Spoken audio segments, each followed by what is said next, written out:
আসসালামু আলাইকুম রাসেল ভাই। জানি আল্লাহর রহমতে আপনি সর্বদাই ভালোর দলে থাকেন। রাব্বি ভাই সহ ভূত.কমের সমগ্র টিমের প্রতি অফুরন্ত স্নেহ ও ভালোবাসা জ্ঞাপন করে আজ হাজির হলাম একটি রোমহর্ষক ঘটনা নিয়ে। ভুল ত্রুটি ক্ষমা সুন্দর দৃষ্টিতে দেখার অনুরোধ রইল। চলুন ঘটনায় যাওয়া যাক। আত্মা, প্রেতাত্মা, ভূত, জিন, পরী এসব কিছু যে হয় তা আগে বিশ্বাস করত না, কিন্তু পরিস্থিতি পরবর্তীতে তাদের বিশ্বাস করতে বাধ্য করেছে। সেই ঝড় বৃষ্টির সন্ধ্যার কথা বোধ হয় তারা কোনোদিনও ভুলতে পারবে না। মেঘলা, অভি, কর্ণ এরা তিনজনে খুব ভালো বন্ধু। ওরা একদিন ঠিক করে পিকনিক করবে। যেই ভাবা সেই কাজ। সকালে টিফিন করে যে যার নিজেদের প্রয়োজনীয় জিনিসপত্র, পিকনিকের সরঞ্জাম গুছিয়ে নিয়ে একটি সিএনজি ভাড়া করে বেরিয়ে পড়ে। নমস্কার শ্রোতা বন্ধুরা, জানি আপনারা সবাই আল্লাহর রহমতে ভালো আছেন, সুস্থ আছেন। আমি সুকান্ত মাইতি আজ আবারও একটি রোমহর্ষক ঘটনা নিয়ে হাজির হয়েছি। আজ যে ঘটনাটি শেয়ার করব সেটি আমার এক ছোট ভাই ভূত.কমের একনিষ্ঠ শ্রোতা, বাংলাদেশের সিরাজগঞ্জের শাহজাদপুর থেকে এমডি লাবুল হোসেন লাবু সংগ্রহ করে দিয়েছেন। এর আগে আপনারা লাবুর পাঠানো বুড়িগঙ্গার অবয়ব ঘটনাটি শুনেছেন এপিসোড নাম্বার 159-এ। যাই হোক, ঘটনায় ফিরি। লাবু বলা শুরু করে।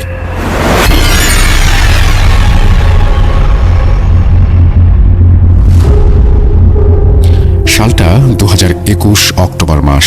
একদিন সকালে অভি, কর্ণ, মেঘলা ঠিক করে যে তারা পিকনিকে যাবে। সেই মতো তারা সকাল সকাল বেরিয়ে পড়ে। বেশ ভালোই মজা করে গান গাইতে গাইতে যাচ্ছিল তারা। তখনও অর্ধেক রাস্তা বাকি। এমন সময় হঠাৎই ভর দুপুরে আকাশ কালো মেঘে ঢেকে যায়। তবুও তারা ব্যাপারটিতে এতটা গুরুত্ব দেয়নি। তারা জানতো আর 15-20 মিনিটের মধ্যেই কাঙ্ক্ষিত স্থানে পৌঁছে যাবে। কিন্তু রাস্তায় অনেক জ্যাম। অভি বলে ওঠে, ভেবেছিলাম লকডাউনের রাস্তায় জ্যাম একটু কম থাকবে, কিন্তু এ তো সেই অবস্থা। কর্ণ বলে, এবার কি হবে? এখানে একইভাবে দাঁড়িয়ে থাকলে তো পৌঁছাতে অনেক দেরি হয়ে যাবে। সেই সময় সিএনজি ড্রাইভার বলে যে পাশের একটি শর্টকাট রাস্তা আছে, সেদিক দিয়ে গেলে নাকি অনেক তাড়াতাড়ি পৌঁছানো যাবে। এবং নিয়ে যাবে কিনা জিজ্ঞেস করতেই কর্ণ এবং অভি সময় না নিয়ে বলে উঠল, চলো চলো, ওই দিক দিয়ে চলো। মেঘলা যদিও একটু কিছু বলতে চাইছিল, কিন্তু এদের এত উৎসাহ দেখে আর কিছু বলল না। অভি ফটোগ্রাফি নিয়ে পড়াশোনা করেছে, তাই সে সারা রাস্তায় ছবি তুলতে ব্যস্ত। এদিকে মেঘলা এবং কর্ণ নিজেদের গল্প নিয়ে মশগুল। হঠাৎ আকাশের কালো মেঘের বুক চিরে বৃষ্টি অঝরে লুটিয়ে পড়ে। বৃষ্টির গতি ও ঝড়ের দাপট এতটাই ছিল যে সামনের দিকে প্রায় এগোনোই দুষ্কর হয়ে উঠেছিল। এইভাবে বৃষ্টিতে ভিজে পিকনিক স্পটে পৌঁছে লাভ কি? পিকনিক করা একরকম অসম্ভব হয়ে দাঁড়িয়েছে। অভি বলে যে এবার কি হবে? এমন সময় কর্ণ হঠাৎ বলে ওঠে, আচ্ছা, সামনে একটা কবরস্থান দেখা যাচ্ছে মনে হচ্ছে। আরে, তার পাশেই তো একটা ভাঙা বাড়ি মনে হচ্ছে। চলো ওইখানে গিয়ে উঠি, অন্তত বৃষ্টির হাত থেকে রেহাই পাওয়া যাবে। কিন্তু মেঘলা কিছুতে রাজি হচ্ছিল না। মেঘলার কথা অনুযায়ী একপাশেই কবরস্থান, তার উপর ভাঙা বাড়ি। সাপখোপ থাকবেই, কি দরকার? তার চেয়ে বরং বাড়ি ফিরে যাওয়া উচিত। ওইখানে যাওয়াটা বোধহয় ঠিক হবে না। যেখানে আশেপাশে তেমন কোনো বাড়িই নেই, এরকম অচেনা বাড়িতে ঢোকাটা কি ঠিক হবে? তার চাইতে ভালো বাড়ি ফিরে যাওয়া। কিন্তু কেউ কথা শুনল না। ওইখানেই পিকনিক করবে বলে ঠিক করলো। সিএনজি ড্রাইভার ভেবেছিল তাদের নামিয়ে দিয়ে ফিরে গিয়ে আবার বিকেলে এসে নিয়ে যাবে, কিন্তু বৃষ্টির যা দাপট, তার উপায় নেই। যাই হোক, সবাই এবার বাড়িটার ভেতরে প্রবেশ করে। বাড়ি একটু ভাঙাচোরা সেকেলে, ঘরগুলো অনেক বড় বড় ছিল। রান্নাবান্না করে খেতে খেতে 5টা বেজে যায়। এইবার বাড়ি ফেরার পালা। ঝড়টা থেমে গেলেও বৃষ্টির দাপট তখনও কমেনি। আকাশে ঘন মেঘের কারণে চারিদিকে সন্ধ্যার আগেই কালো অন্ধকারের চাদরে ঢেকে গেছে। মোবাইলে টর্চ থাকলেও যে ঘরটায় তারা ছিল সেটা এতটাই বড় ছিল যে ঠিক করে দেখা যায় না। এদিক ওদিক দেখতে দেখতে হঠাৎই একটি আয়নার উপর নজর পড়ে। এই ঘরে যে এত বড় একটা আয়না আছে তা তারা প্রথমে খেয়ালই করেনি। মেঘলা প্রথম খেয়াল করে। আয়নায় হাত দেয়া মাত্রই মেঘলার মনে হলো একটা কালো ধোঁয়া যেন পেছনে এপাশ থেকে ওপাশে নিমিষে চলে গেল। কিন্তু পেছন দিকে তাকাতেই সেখানে আর কিছুই দেখা গেল না। ওটা যে কি ছিল বুঝতে পারছিল না মেঘলা। এমনিতেই মেঘলা অনেক সাহসী মেয়ে, কিন্তু অভি মেঘলাকে হতবাকের মতো দাঁড়িয়ে থাকতে দেখে বলে উঠল, মেঘলা, কিরে, ফ্যাল ফ্যাল করে কি দেখছিস? এভাবে এখানে না দাঁড়িয়ে থেকে বাসায় ফোন কর, আমার ফোনে নেটওয়ার্ক পাচ্ছি না। মেঘলা কোনো উত্তর দেয় না, চুপচাপ দাঁড়িয়ে থাকে। কর্ণ বলে যে চেষ্টা সে আগেই করে ফেলেছে, কোনো লাভ হয়নি। অভি আর মেঘলার ফোনেও নেটওয়ার্ক নেই, এমনকি সিএনজি ড্রাইভারের ফোনেও নেই। বাড়ির সাথে কোনো যোগাযোগ করা যাচ্ছে না। বাড়ির সবাই হয়তো অনেক চিন্তা করছে। মোবাইলে নেটওয়ার্ক নেই বলে সবাই একটু মুষড়ে পড়েছে। এই দেখে কর্ণ পরিস্থিতি সামাল দিতে বলে উঠল, আরে ভাই, তোরা তো চিন্তা করছিস কেন? বৃষ্টি কমলেই তো আমরা বেরিয়ে যাব। সবচেয়ে ভালো হয়েছে সেটা হচ্ছে সিএনজিটা থেকে গেছে। বেশ একটা গা ছমছমে পরিবেশ না? ড্রাইভার মামা, এটা জমিয়ে ভূতের গল্প শোনাও তো, ব্যাপারটা জমে যাবে। কর্ণের মুখের কথাগুলো তখনও শেষ হয়নি। ঠিক সেই সময় হঠাৎই পাশের ভাঙাচোরা কবরস্থানে একটি রাতচরা পাখি বৃষ্টির মধ্যেও বিশ্রীভাবে ডেকে উঠল। সেই বিভৎস কর্কশ শব্দে ড্রাইভার ভীষণভাবে চমকে উঠে কাঁপতে থাকে।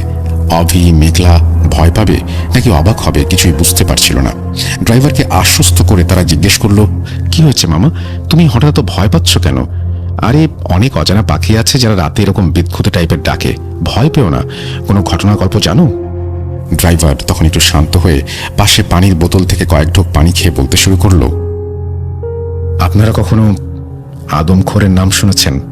আদমখোর হচ্ছে এমন একটি জিন যা বিভিন্ন কবরস্থান থেকে মৃত মানুষদের মাংস, কলিজা এসব খেয়ে বেঁচে থাকে। আপনারা জানেন নিশ্চয়ই, শহরাঞ্চলের তুলনায় সাধারণত গ্রামাঞ্চলে নিরিবিলি পরিবেশে অলৌকিক ঘটনা সবচেয়ে বেশি ঘটে। শহরে আপনারা যারা বাস করেন তারা এই ঘটনা বিশ্বাস নাও করতে পারেন, কিন্তু গ্রামের মানুষের কাছে এই সমস্ত অলৌকিক বা ভৌতিক ঘটনা এখনো জীবন্ত রয়ে গেছে। ঘটনাটি 1972 কি 73 সালে এমন একটি পুরনো কবরস্থানকে নিয়ে। সেই কবরস্থানে প্রায়ই কিছু আজব ঘটনা ঘটত। যেমন সেখানে কোনো লাশ দাফন করে আসলে পরদিন সেই লাশের খোঁজ পাওয়া যেত না, অর্থাৎ পরের দিন লাশের কবর পাওয়া যেত পুরোপুরি মাটি খোঁড়া অবস্থায়। এবং মাঝে মাঝে কবরের আশেপাশে দু একটা হাড়গোড় পড়ে থাকতে দেখা যেত। প্রথমে গ্রামের লোকজন ব্যাপারটি সহজভাবে নেয়। তারা মনে করত হয়তো শিয়াল, কুকুর কিংবা কোনো হিংস্র জীবজন্তু লাশ টেনে বের করে খেয়ে ফেলে। তাই তারা কবরস্থানের গার্ডের ব্যবস্থা করে। গার্ডের থাকার জন্য কবরস্থানের পাশেই ছোট একটা ঘর করে দেয়া হয়। এরপর বেশ কয়েকদিন আর সেরকম ঘটনা ঘটেনি। কিন্তু ঘটনা একটি ঘটল তারও বেশ কিছুদিন পর। সেই একই গ্রামে 4-5 বছরের একটি ছোট শিশু পানিতে ডুবে মারা যায়, আর তাকে কবর দেওয়া হয় ওই কবরস্থানটিতে। ওই দিন রাতে গার্ড শুয়ে থাকা অবস্থায় হঠাৎ করেই মাঝরাতে চমকে ঘুম থেকে জেগে ওঠে। ঘুম ভাঙতেই সে কিছু অদ্ভুত শব্দ শুনতে পায়। শব্দগুলো ছিল এরকম যেন কেউ হাড়গোড় কড়মড় করে চিবিয়ে খাচ্ছে। সে ভাবে নিশ্চয়ই কবরস্থানে কোনো কুকুর বা শেয়াল এসেছে, তাই শব্দ শোনার সাথে সাথে একটা লাঠি নিয়ে এবং একটা হ্যারিকেন নিয়ে সে কবরস্থানের দিকে ছুটে যায়। সেখানে গিয়ে সে যা দেখতে পায় তাতে তার প্রাণ বেরিয়ে যাওয়ার উপক্রম। হ্যারিকেনের স্পষ্ট আলোতে সে দেখতে পায় বিরাট আকৃতির অদ্ভুত ধরনের কিছু একটা কবর খুঁড়ে সেই শিশুটির লাশ বের করে খাচ্ছে। গার্ডটি আতঙ্কে এক পা করে এগিয়ে কাঁপতে কাঁপতে গিয়ে জিজ্ঞেস করে, কে কে ওখানে? আচমকাই অদ্ভুত প্রাণীটা হাড় হিম করা গর্জন করতে করতে ঘাড় ঘোরাতেই গার্ডটা দেখে 8 থেকে 9 ফুট উচ্চতার একটি ভয়ঙ্কর বিভৎস প্রাণী। না, প্রাণী বললে ভুল হবে, এই যে সাক্ষাৎ রাক্ষস। দেখতে অনেকটা মানুষের মতো হলেও তার মাথাটা একদম আলাদা, কোনো একটা হিংস্র জানোয়ারের মতো। চোখ দুটো রক্তবর্ণ, যেন আগুনের মতো দাউ দাউ করে জ্বলছে সেটা। হ্যারিকেনের ক্ষীণ আলোতে তাকে দেখতে খুব অদ্ভুত লাগে। সমগ্র শরীরটা তার লোমশ। গার্ডটা এই বিভৎসতা সহ্য করতে না পেরে প্রচণ্ড ভয়ে চিৎকার করে হ্যারিকেন এবং লাঠি ফেলে প্রাণপণে পালিয়ে আসে এবং কবরস্থানের পাশে একটি বাসার সামনে এসে বেহুঁশ হয়ে পড়ে যায়। পরদিন সকালে জ্ঞান ফিরতে সে চোখ মেলে দেখে তার আশেপাশে অনেক লোকজন দাঁড়িয়ে আছে। সে ধীরে ধীরে উঠে বসে, সবাইকে গত রাতের সেই বিভৎস পৈশাচিক ঘটনা খুলে বলে।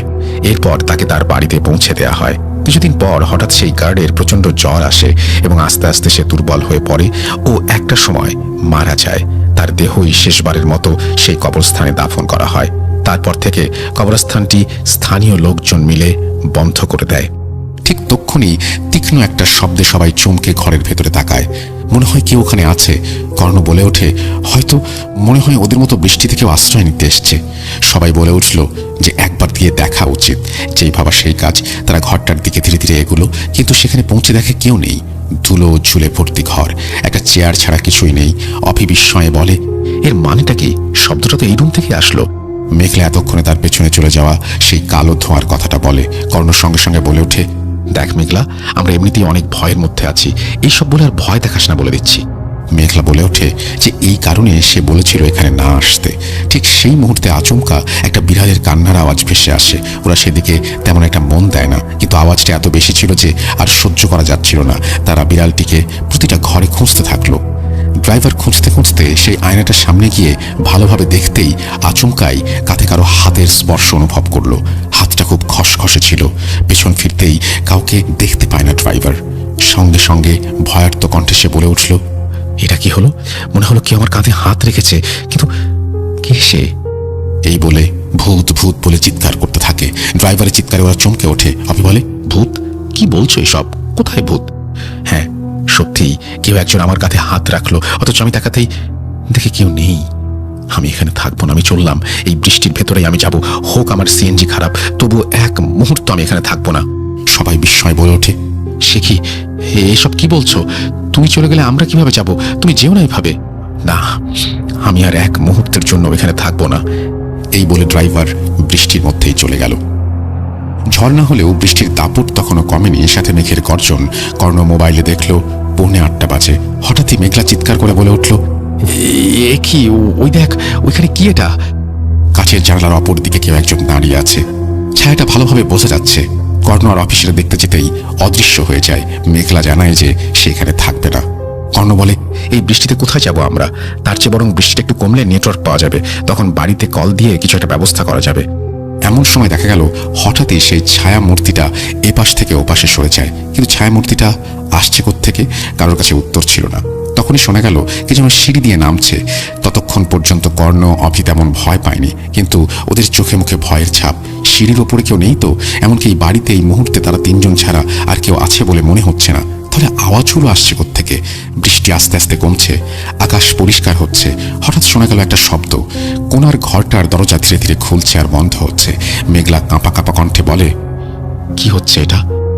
কর্ণ সাহস করে প্রথমে সে ঘরে ঢোকে, পরে অভি আর মেঘলা। অন্য সব ঘরের তুলনায় সেই ঘরটা একটু বেশিই ধুলো, অন্ধকারে জমাট বেঁধে আছে। ভেতরে শুধু দেখা যাচ্ছে একটা দড়ি ধুলো ভরা ফ্যানের সাথে ঝুলছে, এবং পাশে একটা রকিং চেয়ার যেটা অনবরত নড়ছে। নিচে পড়ে আছে একটা ভাঙা ফটো ফ্রেম। কর্ণ আচমকায় চমকে ওঠে। মেঘলা আর অভির হাত টেনে ধরে বেরিয়ে আসে এবং দৌড় লাগায়, যতক্ষণ পর্যন্ত বাড়িটা না অন্ধকারে মিলিয়ে যায়। ততক্ষণে তারা দৌড়ে খানিকটা দূরে মেইন রোডে কিছুটা লোকালয়ের মধ্যে পৌঁছে গেছে। লোকালয় দেখে হাঁপ ছেড়ে বাঁচে তারা। অভি ও মেঘলা হাঁপাতে হাঁপাতে বলে, ব্যাপারটা কি হলো? জানতে চাইলে কর্ণ যা জানায় তাতে তাদের রীতিমতো ভয়ে গলা শুকিয়ে আসে। কর্ণ ঢোক গিলে কাঁপা কাঁপা কণ্ঠে জানায়, ঘরের ভেতর ঢুকে এদিকে ওদিকে দেখার পর নিচে পড়ে থাকা ভাঙা ফ্রেমে একটি মেয়ের ফটো দেখতে পায় সে। এরপর যেই চোখ তুলেছি অমনি আতঙ্কে শিউরে উঠি। সিলিং ফ্যানের সাথে ফটোয় দেখা সেই মেয়েটির পচা গলা, বিভৎস ভয়ঙ্কর লাশটা ঝুলে আছে, যার অর্ধেক মুখ এখনো তাজা। এই বলে কর্ণ হাঁপাতে থাকে। প্রাণোচ্ছল শহরে যে তাদের এইভাবে ভূতের খপ্পরে পড়তে হবে তা সত্যিই তারা ভাবতে পারেনি। বড় রাস্তায় ওঠার পরে ফোনে নেটওয়ার্ক আসতেই তারা তাদের বাসায় কল করে এবং সেখান থেকে চলে আসে। পরবর্তীতে স্থানীয় লোকদের কাছে তারা জানতে পারে বাড়িটির সম্পর্কে। ওই বাড়িতে বাপ মা মরা একটি কিশোরী মেয়ে থাকতো। একদিন কিছু ছেলে মিলে সেই মেয়েটির উপরে পাশবিক নির্যাতন চালায়, ফলে মেয়েটি ফ্যানের সাথে ঝুলে আত্মহত্যা করে। মেয়েটির মৃত্যুর পর তার আত্মা বা কারিন জিন ওই বাড়িটায় ঘোরাফেরা করে। কেউ ওই বাড়িতে গেলে প্রাণ নিয়ে ফিরে আসতে পারে না। অভি, কর্ণ, মেঘলার কপাল ভালো ছিল যে তারা ফিরে আসতে পেরেছে। এই বলে লাবু থামে। বাস্তব, অবাস্তব, প্রাকৃতিক, অতি প্রাকৃতিক, বিশ্বাস করা বা না করা শ্রোতা বন্ধুদের সম্পূর্ণ ব্যক্তিগত ব্যাপার। বিদায় নিলাম, আবারও দেখা হবে কোনো এপিসোডে। ততক্ষণ পর্যন্ত ভয়ের সাথে আনন্দ মিশিয়ে ভূত.com শুনতে থাকুন। আল্লাহ হাফিজ। এই বলে তিনি তার ঘটনা শেষ করেছেন। আশা করছি এই ঘটনাটি আপনাদের ভালো লেগেছে। যদি ভালো লাগে অবশ্যই আমাদের জানাবেন, যদি ভালো না লাগে তাও আমাদেরকে জানাবেন। আমরা চলে যাব আমাদের পরবর্তী ঘটনায়।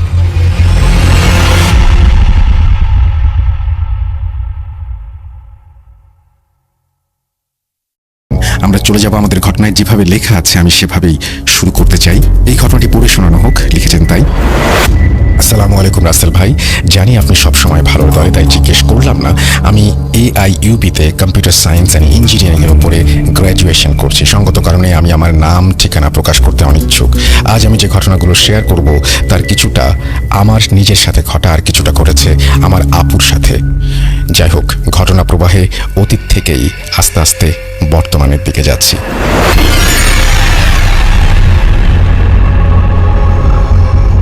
ঘটনা 1। ঘটনাটি আনুমানিক 2004 সালের হবে। আমার বয়স তখন 6 বছর, হয়তোবা নার্সারিতে পড়ি, এবং ঘটনাটি আমার সাথেই ঘটা। আমাদের বাসা ছোট ছিল এবং আমি, আমার আম্মু এবং আপু একসাথে ঘুমাতাম। আমার খাটের ঠিক সামনেই ছিল একটি বেতের সোফা, আর খাটের বাম দিকেই ছিল আমাদের ব্যালকনির দরজা। এক রাতে হঠাৎ আমার ঘুম ভেঙে যায়। অনেক ছোট থাকায় রাত তখন কয়টা হবে আমি জানি না। আমি মাথা ঘোরাতে খেয়াল করলাম আপু আমাদের খাটের সামনেই সেই বেতের সোফাতে বসে আছে, এবং আপুর ড্রেসটা ছিল এরকম যে মাথায় ওড়না দেয়া, অর্থাৎ মেয়েরা নামাজে দাঁড়ানোর আগে যেভাবে বেশ ধরে ঠিক ওই রকম ভাবে আপু বসেছিল। এবং ডিম লাইটের আবছা আলোতে বুঝতে পারছিলাম আপুর হাতে কিছু একটা ছিল, কিন্তু জিনিসটা ঠিক কি ছিল তা বুঝতে পারছিলাম না। আপু যেন বেশ সযত্নে সেই জিনিসটায় বারবার হাত বোলাচ্ছিল। ওটা দেখার পর আমি একটুও ভয় পেলাম না, যেন আমি অস্বাভাবিক কিছু দেখিনি। আবার ঘুমানোর জন্য আমি ডান কাত হয়ে শুয়ে পড়ি। ডান কাত হওয়ার পর দেখতে পেলাম না, আপু তো আমার পাশেই শুয়ে আছে এবং গভীর ঘুমে মগ্ন। সাথে সাথেই আমি আবার ঘাড় ঘুরিয়ে সোফার দিকে তাকালাম। দেখলাম আপুর রূপ ধারণকারী সেই অশরীরটি এবার উঠে দাঁড়ালো এবং এমনভাবে বেলকনির দিকে চলে গেল, ঘটনাটি স্মরণ করলে এখনো আমার ওই দৃশ্য চোখে ভেসে ওঠে। আমরা যদি হামাগুড়ি দেওয়ার পজিশনে যদি আমাদের দুই পা সোজা করে দাঁড়ানোর চেষ্টা করি, তাহলে যেরকম একটা অবস্থা হবে, ঠিক ওইভাবে অশরীরটি যেন দাঁড়াতে লাগলো, হাঁটতে লাগলো এবং ব্যালকনির দিকে চলে গেল। ঘটনাটি নিয়ে আমি ওই সময় কাউকে কিছু বলিনি। কেটে গেল অনেকগুলো বছর, কিন্তু এখন দীর্ঘ 16-17টি বছর পর কথায় কথায় আমি আপুর সাথে সেই রাতের ঘটনাটি শেয়ার করি। আপু ঘটনা শুনে বলে ওই বাসাটি আসলেও ভালো ছিল না। আপু বলে, এক রাতে আমি একাই ঘুমিয়েছিলাম। রাতে ঘুম ভাঙার পর আমি খেয়াল করলাম ঘরের দরজার সামনে অবিকল আমার মতোই একজন আমার ড্রেস পরে দাঁড়িয়ে আছে এবং আমার দিকে তাকিয়ে হাসছে। ঘটনা 2। ঘটনাটি 2011 সালের। আমার আপু ও দুজন ফুফাতো বোন আমাদের নানু বাসায় ওই রাতে একসাথে ছিল। আপুরা রাত 2টা পর্যন্ত কার্ড খেলছিল। এরপরে তারা ঘুমানোর প্রস্তুতি নেয়। রাত আনুমানিক 3টা হবে। হঠাৎ আপুর রুমের দরজায় কেউ নক করলো এবং আমার আপুর নাম ধরে ডাক দিল। আপুর বর্ণনা অনুযায়ী কণ্ঠস্বরটি নাকি কোনো সাধারণ পুরুষ বা নারীর ছিল না, বরং এটি পুরুষ ও নারী কণ্ঠ মিশ্রিত ছিল। এরকম একটি কণ্ঠস্বর নাকি আপু 8-9 বছর আগেও একবার শুনেছিল। আপুরা ওয়েট করছিল যে দরজার ওপার থেকে আবার কোনো ডাক আসে কিনা, কিন্তু ওই ডাকটি আর শোনা যায়নি। কিছুক্ষণ পর আপুরা খেয়াল করলো কেউ নুপুর পায়ে দিয়ে হাঁটলে যেমন শব্দ হয়, ঠিক সেরকম শব্দ দরজার ওপার থেকে ভেসে আসছে। এই শব্দটি কিন্তু আমার আপুরা সবাই শুনেছে। শব্দটি শুনে মনে হলো দরজার কাছ থেকে ক্রমশ সরে গিয়ে নানুদের ড্রয়িং রুমের দিকে যাচ্ছে। এগুলোর মাঝে কখন যে ফজরের আজানের সময় হয়ে গেছে কারোরই খেয়াল নেই। যেই না ফজরের আজান শুরু হলো, সেই শুরু হলো আর এক কাণ্ড। আজান দেওয়ার সাথে সাথেই মনে হলো কেউ যেন জোরে চিৎকার দিতে দিতে নানুদের ডাইনিং রুমের দিকে দৌড়ে আপুদের রুমের দরজার কাছে এসে থামলো। পরক্ষণেই যখন আবার নানুদের বাসার কাছের মসজিদে আজান শুরু হলো, তখন দরজার কাছ থেকে ডাইনিং রুমের দিকে দৌড় দিল। কিছুক্ষণ চিৎকার ও দৌড়াদৌড়ির পর একসময় সবকিছু শান্ত হয়ে গেল। ঘটনা 3। ঘটনাটি আজ থেকে 8 বছর আগের হবে। ওই দিন রাতে আপু একটি স্বপ্ন দেখে। আপু রাতের বেলা একটি জনমানবহীন রাস্তায় দাঁড়িয়ে আছে। আপু দেখতে পায় সাদা শাড়ি পরা একটি মেয়ে হেঁটে যাচ্ছে। আপু কি মনে করে যেন মেয়েটির পেছন পেছন হাঁটতে লাগলো এবং মেয়েটিকে ডাকতে থাকলো, কিন্তু মেয়েটি যেন কিছুতেই পেছনে ফিরে তাকাচ্ছিল না। এরকম কিছুক্ষণ চলার পর মেয়েটি নাকি হঠাৎ পেছনের দিকে তাকায় এবং আপুর গলা চেপে ধরে। আপু অনেক চেষ্টা করে মেয়েটির কাছ থেকে গলা ছাড়ানোর, কিন্তু কিছুতেই পারে না। একসময় আপুর ঘুম ভেঙে যায়। ঘুম ভাঙার পর আপুর শরীর ও হাত পা নাড়াতে পারছিল না। হঠাৎ বোবায় ধরলে যেরকম হয়, আপুর কাছে ওই রকম একটা অনুভূতি হচ্ছিল। কিছুক্ষণ চেষ্টার পর বাম হাত নাড়াতে সক্ষম হয়। ঠিক তখনই আপুর মনে হলো আপু কার হাতের কোনোই যেন ধরে ফেলেছে। এরপর আপুর শরীর ফ্রি হয়ে যায় এবং সাথে সাথে আপু উঠে বসে। ওই রাতে একা ঘুমানোর সাহস আর আপুর হয়ে ওঠেনি। বাকি রাত আপু আম্মুর রুমেই কাটিয়ে দেয়। ঘটনা 4। এখন থেকে যে ঘটনাটি শুরু হবে তার সবটাই আমার সাথে ঘটা, এবং ঘটনাগুলো খুব বেশি পুরনো নয়। এই তো 2021 সালেই ঘটা। 2020-এর অক্টোবরে আমরা আমাদের নতুন বাসায় শিফট করি এবং ঘটনাগুলো সেই বাসায় ওঠার পর থেকেই। তবে এই ঘটনাগুলো জানার আগে আমাদের অনেকটাই অতীতে যেতে হবে। হ্যাঁ, যেতে হবে 40 বছর আগে। আমাদের বর্তমান বাসাটি যে জায়গায় রয়েছে, 1980 সালের দিকে এই জায়গাটিতে নাকি একটি বেলগাছ ছিল এবং এই বেলগাছটি কিছু একটার আস্তানা ছিল। অশরীর একটি পা এই বেল গাছে এবং আরেকটি পা তার কিছুটা দূরেই আরো একটি বেল গাছে দিয়ে এখানে অবস্থান করত এবং ভর দুপুরে এই দুই পায়ের নিচ দিয়ে কেউ যদি যেত তাদের নাকি চর মারা হতো। একবার আমার এক মামা স্কুল থেকে ফেরার সময় দেখে তার সামনে একটি গাছে খুব সুন্দর একটি পাখি বসে আছে। মামার নাম ছিল সেলিম। সেলিম মামা এরকম একটি অসাধারণ সুন্দর পাখি দেখে পাখিটিকে ঢিল ছুঁড়ে বসলো এবং ঘটনাটি শুরু হলো ওইখান থেকেই। ওই দিন বাসায় আসার পর থেকেই সেলিম মামা নাকি বেশ অস্বাভাবিক আচরণ করতে শুরু করে। সেলিম মামা কথা বলতে পারছিল না, বোবা মানুষের মতো গোঙানি করলে যেমন হয় ইশারা ইঙ্গিতে কি যেন বোঝানোর চেষ্টা করত। মামা ঠিক মতো হাঁটতেও পারতো না, খাওয়া দাওয়া করতে পারতো না। মামাকে খাতা কলম দিলে লিখে নানুদের বোঝানোর চেষ্টা করত।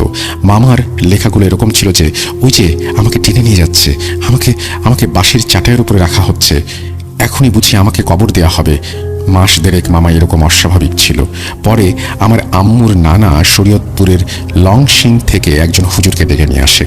হুজুর সবকিছু দেখার পর বলল সেলিম মামাকে জিনে আসর করেছে। হুজুর সেলিম মামাকে নিয়ে যথারীতি রাতে জিন হাজির করার জন্য বসলো। কিছুক্ষণ হুজুর তার প্রক্রিয়া চালানোর পর ঘরে লম্বা একটি সালামের শব্দ শোনা গেল। জিন এসে ঘরের বাতি নিভিয়ে দেওয়ার জন্য অনুরোধ করলো। সকল বাতি নিভিয়ে দেওয়া হলো, জ্বলছে শুধু মোমের আলো। হুজুর জিনের কাছে সবকিছু জানতে চাইলে জিন বলে উঠল, আমি গাছের ডালে চুপচাপ বসেছিলাম, ও কেন আমাকে ঢিল ছুড়ল? আমি তো ওকে কিছু করিনি। জিন আরও বলল তার আস্তানা নাকি ওই বেলগাছটিতেই। হুজুর জিনটিকে মামাকে ছেড়ে চলে যেতে বলল, কিন্তু জিন কিছুতেই রাজি হয় না।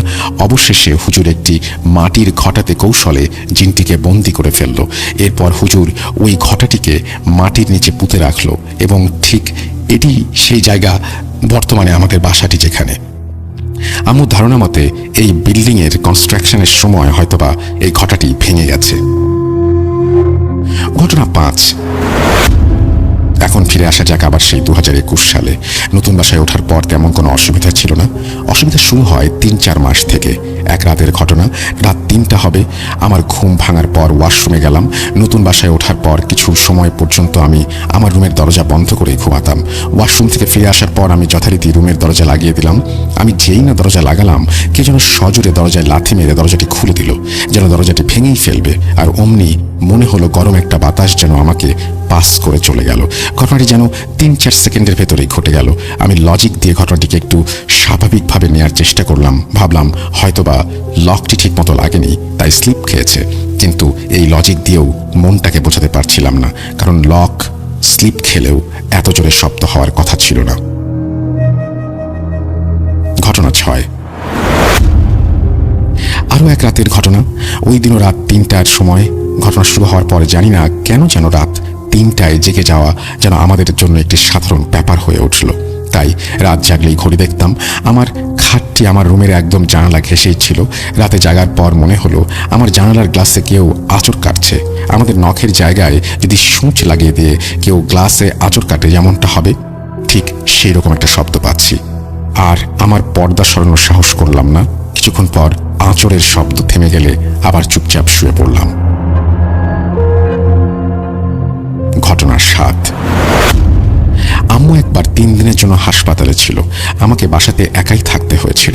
এই 3 দিন আমি এমন সব ভয়ঙ্কর ব্যাখ্যাহীন স্বপ্ন দেখি যা আমি কখনো আগে দেখিনি। এক রাতে আমি স্বপ্ন দেখছি আমি ব্যালকনিতে দাঁড়িয়ে আছি। আমার সামনে মেঝেতে একটি দুধের বাটি রাখা। এমন সময় দেখলাম ব্যালকনির গ্রিল বেয়ে যেন ঝাঁকে ঝাঁকে কালো বিড়াল আসছে। তাদের ডাক ও চোখের ভয়ানক নজর দেখে মনে হচ্ছে তারা আমার ওপর খুব ক্ষুব্ধ এবং এখনই বুঝি আমাকে খেয়ে ফেলবে। এরপর স্বপ্নটি ভেঙে যায়। স্বপ্নটি ভাঙার পরপরই মনে হলো কেউ যেন ব্যালকনির গ্লাস ডোরে কিছুটা ছুঁড়ে মারলো। ভাবলাম কেউ যদি আসলে দুষ্টুমি করে পাথর ছুঁড়ে মারে অবশ্যই ব্যালকনির মেঝেতে পড়ে থাকার কথা। পরদিন সকালে উঠে যখন চেক করার জন্য গেলাম সেখানে পাথর বা এই জাতীয় কোনো কিছুর নিশানা ছিল না। ঘটনা 8। আম্মু হাসপাতালে থাকার সময় আরেকটা রাতের ঘটনা। আমি স্বপ্ন দেখছি আমার রুমের দরজার সামনে বেশ লম্বা কেউ একজন দাঁড়িয়ে আছে। এত লম্বা ছিল যে দরজার এপার থেকে তার মুখ দেখা যাচ্ছিল না। লম্বা ওই ছায়া মূর্তিটি একসময় কোমর নুইয়ে রুমে প্রবেশ করে।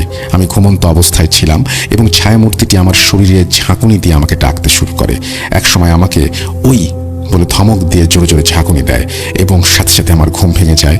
মনে হলো আমার শরীরটাতে বেশ জোরে কেউ ঝাঁকুনি দিল, যার ফলে আমার ঘুম ভেঙে গেছে। এই ছিল আমার জীবনে কিছু প্যারানর্মাল ঘটনা। এছাড়াও বাসায় ওঠার প্রথম দিকে অনেক রাতে মনে হতো আমাদের বাসার নিচের বস্তি চালের ওপর কেউ লাফাচ্ছে। আপু যখন আমাদের বাসাতে থাকতে আসতো তখন রাতের বেলা আপুও এই শব্দ শুনতে পেত। আপু ভয়ে আমাকে জাগিয়ে ফেলতো, তবে মনে হতো বস্তির মানুষদের কাছে এটা স্বাভাবিক ব্যাপার। আমাদের বাসার নিচে যে বস্তিটি ছিল এটি খুবই পুরনো, বলা হয়ে থাকে এই বস্তিটি নাকি কখনো সরানো সম্ভব নয়। মটকির বাড়ির বস্তি নামে পরিচিত এই বস্তিটি আজ পর্যন্ত কেউ অ্যাপার্টমেন্ট করার জন্য হাত দেওয়ার সাহস পায়নি। শাহিনুর ইসলাম রিকি, তারপরে তিনি তার ফোন নাম্বার শেয়ার করেছেন, তারপরে তিনি বলেছেন 258 ফ্রি স্কুল স্ট্রিট, কলাবাগান, ঢাকা। চমৎকার একটি ঘটনা তিনি পাঠিয়েছেন এবং খুবই খুবই খুবই জীবন ঘনিষ্ঠ যেরকম ঘটনা আপনারা শুনতে চান। আশা করছি আপনাদের এই ঘটনাটি ভালো লেগেছে। আমি আশা করব যে এই ঘটনাটি আপনারা উপভোগ করেছেন, এটাই আমাকে জানাবেন। যাই হোক, আমরা চলে যাব আমাদের পরবর্তী ঘটনায়।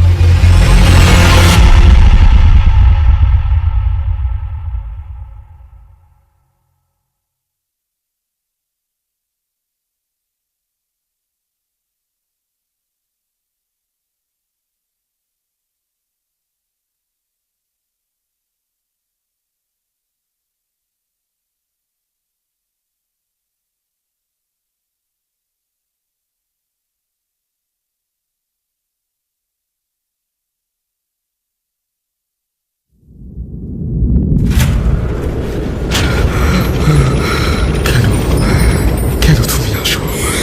আমি শুধু তোমার সাথেই থাকতে চাই। কিভাবে সম্ভব?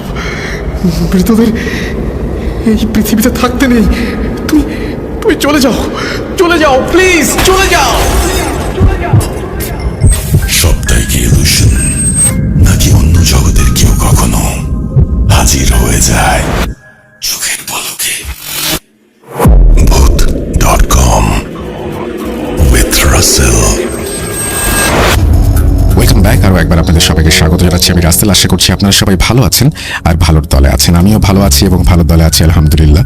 এবং আমি সুকান্ত মাইত্রীর কাছে একটা প্রশ্ন আছে, তার ঘটনা যেটা শুনেছিলাম যখন সিএনজি আলা চলে গেল বাসা থেকে এবং যখন সে ভয় পেয়ে চলে যাচ্ছিল তখন তো তাদের খাওয়া দাওয়া হয়ে গিয়েছিল, পিকনিকও শেষ পর্যায়ে। তারপরেও তারা কেন সেই বাসাটায় আরও কিছুক্ষণের জন্য থাকলো, এই ব্যাপারটা যদি একটু লিসেনারদের পরিষ্কার করতেন তাহলে হয়তো অনেক সুবিধা হতো। যাই হোক, আমরা কথা না বাড়িয়ে ঘটনায় চলে যাব।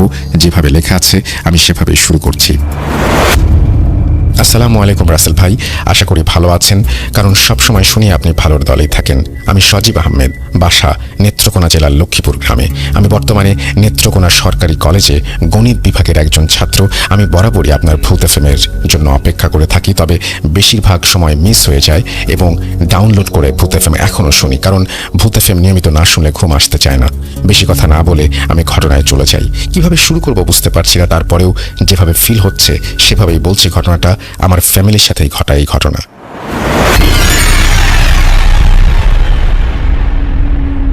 সময়টি ছিল 2011 সাল। আমার ভাই মোহাম্মদ রাজীব আহমেদ, তার কয়েকদিন পর পর প্রচুর ব্যথা হতো পেটে।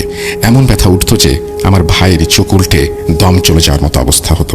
অনেক ডাক্তার দেখানো হয়, কেউ রোগ ধরতে পারেনি। অনেক কবিরাজও দেখানো হয়েছে, কেউই কোনো সমাধান দিতে পারেনি। আমরা খুব কষ্টে ছিলাম ভাইকে নিয়ে। তারপর একদিন একজন পরামর্শ দেয় যে ময়মনসিংহ জেলার শম্ভুগঞ্জ নামক একটা স্থানে একজন বড় কবিরাজ বসে, লালকোটির মাজার নামে পরিচিত সেই জায়গাটি। সেখানে আমার বাবা আমার ভাইকে নিয়ে উপস্থিত হন। সেই কবিরাজ ভাইয়াকে দেখে একটু তেল পড়ার একটা কাগজে আরবি অক্ষর কিছু লিখে দেন। তারপর বলে দেন যে আরবি পড়তে পারে সে যেন এই অক্ষরগুলো পড়ে ভাইয়ার পেটে ফু দেয় দিনে 3 বার, এবং তেল পড়াটা যেন 3 বার পেটে মালিশ করা হয়। কবিরাজের কথা মতো আমরা কাজগুলো করতে থাকি এবং একটানা 15 দিন কোনো ব্যথা ওঠেনি আমার ভাইয়ের। তারপর ঠিকমতো তেল মালিশ না করায় এবং কাগজের অক্ষরগুলো পেটে পড়ে ফু না দেওয়ার কারণে আম্মা ভাইয়াকে খুব তাগিদ দিতে থাকেন যেন 1 মাস নিয়মিত কাজটা করা হয়, কিন্তু ভাইয়া খুব অবহেলা করছিল।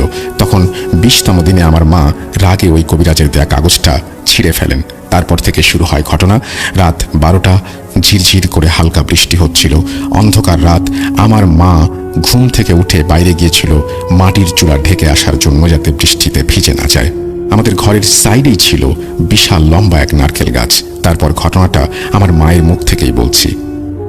আমি তখন ঘরে ঢুকবো ঠিক করেছি, তখনই আমার পা পিছলে যায়। ঠিক সেই মুহূর্তে একজন সাদা পাঞ্জাবি পরা এবং মাথায় পাগড়ি দেওয়া কেউ একজন আমাকে নারকেল গাছের আগায় তুলে আবার নিচে ছেড়ে দেয়।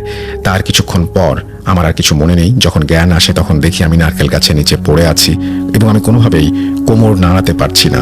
গলায় যত জোর ছিল সবটা দিয়ে আমি তোর আব্বাকে ডাকতে থাকি, কিন্তু বৃষ্টি হওয়াতে কেউ কিছু শুনতে পাচ্ছিল না। আমি কষ্ট করে হাঁটু গেড়ে দরজার সামনে এসে টোকা দেই। তার কিছুক্ষণ পর তোর আব্বা আওয়াজ শুনে দরজা খুলে দেয়। সেই মুহূর্তে আমারও ঘুম ভেঙে যায়, আমি উঠে পড়ি। এর কিছুক্ষণ পরেই আমার ভাইয়ের সেই পেট ব্যথা শুরু হয়। এমন ব্যথা শুরু হয় যে ভাইয়া যেন এই মুহূর্তে মারা যাবে। আমার আম্মাকে আমার আব্বা এইভাবে বিছানায় শুয়ে রাখে। 3টার দিকে ভাইয়াকে নিয়ে রওনা হয় কবিরাজের কাছে। কবিরাজের কাছে পৌঁছাতে পৌঁছাতে ভোর হয়ে যায়। তখন কবিরাজ ভাইয়া আর আব্বাকে দেখেই বলে, কি এক রোগী বাসায় রেখে আর এক রোগী নিয়ে আসলি? অনেক বড় ভুল করেছিস তোরা, এর জন্য একটু শাস্তি পেতেই হবে তোদেরকে কে বলেছিল কাগজটা ছিঁড়তে? কাগজটা ছেঁড়ার জন্যই তোদের এই অবস্থা। আব্বা এই কথাগুলো শুনে তো পুরাই অবাক, কারণ আমরা কেউ ওনাকে বলি নাই যে বাড়িতে আম্মা অসুস্থ। তারপরেও কবিরাজ কিভাবে জানলো? যাই হোক, তারপর কবিরাজ আবার কাগজে কিছু একটা আয়াত লিখে দিল এবং বলল, ঠিক আগের মতোই এই আয়াতগুলো পড়ে পেটে ফু দিতে হবে এবং তেল পরাটা মালিশ করতে হবে পুরো 1 মাস। সাথে আমার আম্মাকেও একটু ওষুধ দেওয়া হয়। ওই ওষুধটা বাড়িতে নিয়ে আম্মাকে খাওয়াতে বলেছে। খুব অবাক করার মতো ব্যাপার হলেও সত্যি, ঔষধটা খাওয়ার সাথে সাথেই আমার কোমর ব্যথা ভালো হয়ে যায় এবং তিনি নড়াচড়া করতে শুরু করেন। এর সাথে আমার ভাইয়ের ব্যথাও কমে যায় এবং কবিরাজের কথা অনুযায়ী কাজগুলো গুরুত্ব সহকারে পুনরায় 1 মাস করা হয়।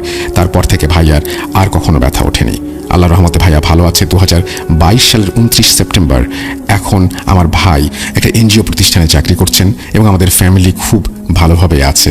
আশা করি ঘটনাটি আপনাদের ভালো লাগবে, কারণ এখানে আমার সাথে যা ঘটেছে তাই বলা হয়েছে। আমার পরিবারের জন্য দোয়া করবেন।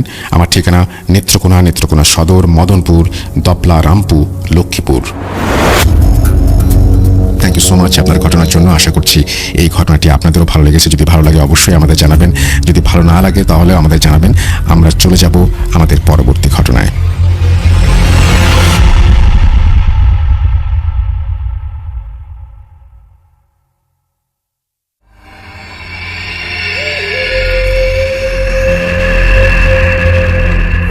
Booth.com with Russell. Welcome back. আপনাদের সবাইকে স্বাগত জানাচ্ছি, আমি রাসেল। আশা করছি সবাই ভালো আছেন এবং ভালোর দলে আছেন। আমরা মাঝে মাঝে চমৎকার কিছু অডিও ক্লিপ পাই এবং আমরা চাই যে আপনারা প্লিজ আমাদেরকে অডিও ক্লিপ পাঠান। যারা দেশের বাইরে রয়েছেন তারা তো পাঠাবেনি। যারা আমরা ইন্ডিয়া থেকে প্রচুর অডিও ক্লিপ এক সময় পেতাম, এখন কেন পাচ্ছি না আমি জানি না। আমাদের কলকাতার বন্ধু বান্ধব যারা আছেন তারা কি করছেন তাদের মাধ্যমে আমি একটু জানতে চাই যে প্লিজ আপনারা অডিও ক্লিপ পাঠান। অডিও ক্লিপ পাঠানোটা খুব জরুরি আমাদের এই Booth.com-কে সামনে এগিয়ে নেবার জন্য। যাই হোক, এই মুহূর্তে আমরা একটা অডিও ক্লিপ প্লে করবো। আশা করছি এই অডিও ক্লিপটি আপনাদের ভালো লাগবে। কথা না বাড়িয়ে সরাসরি চলে যাচ্ছি ঘটনায়, সাথে থাকুন।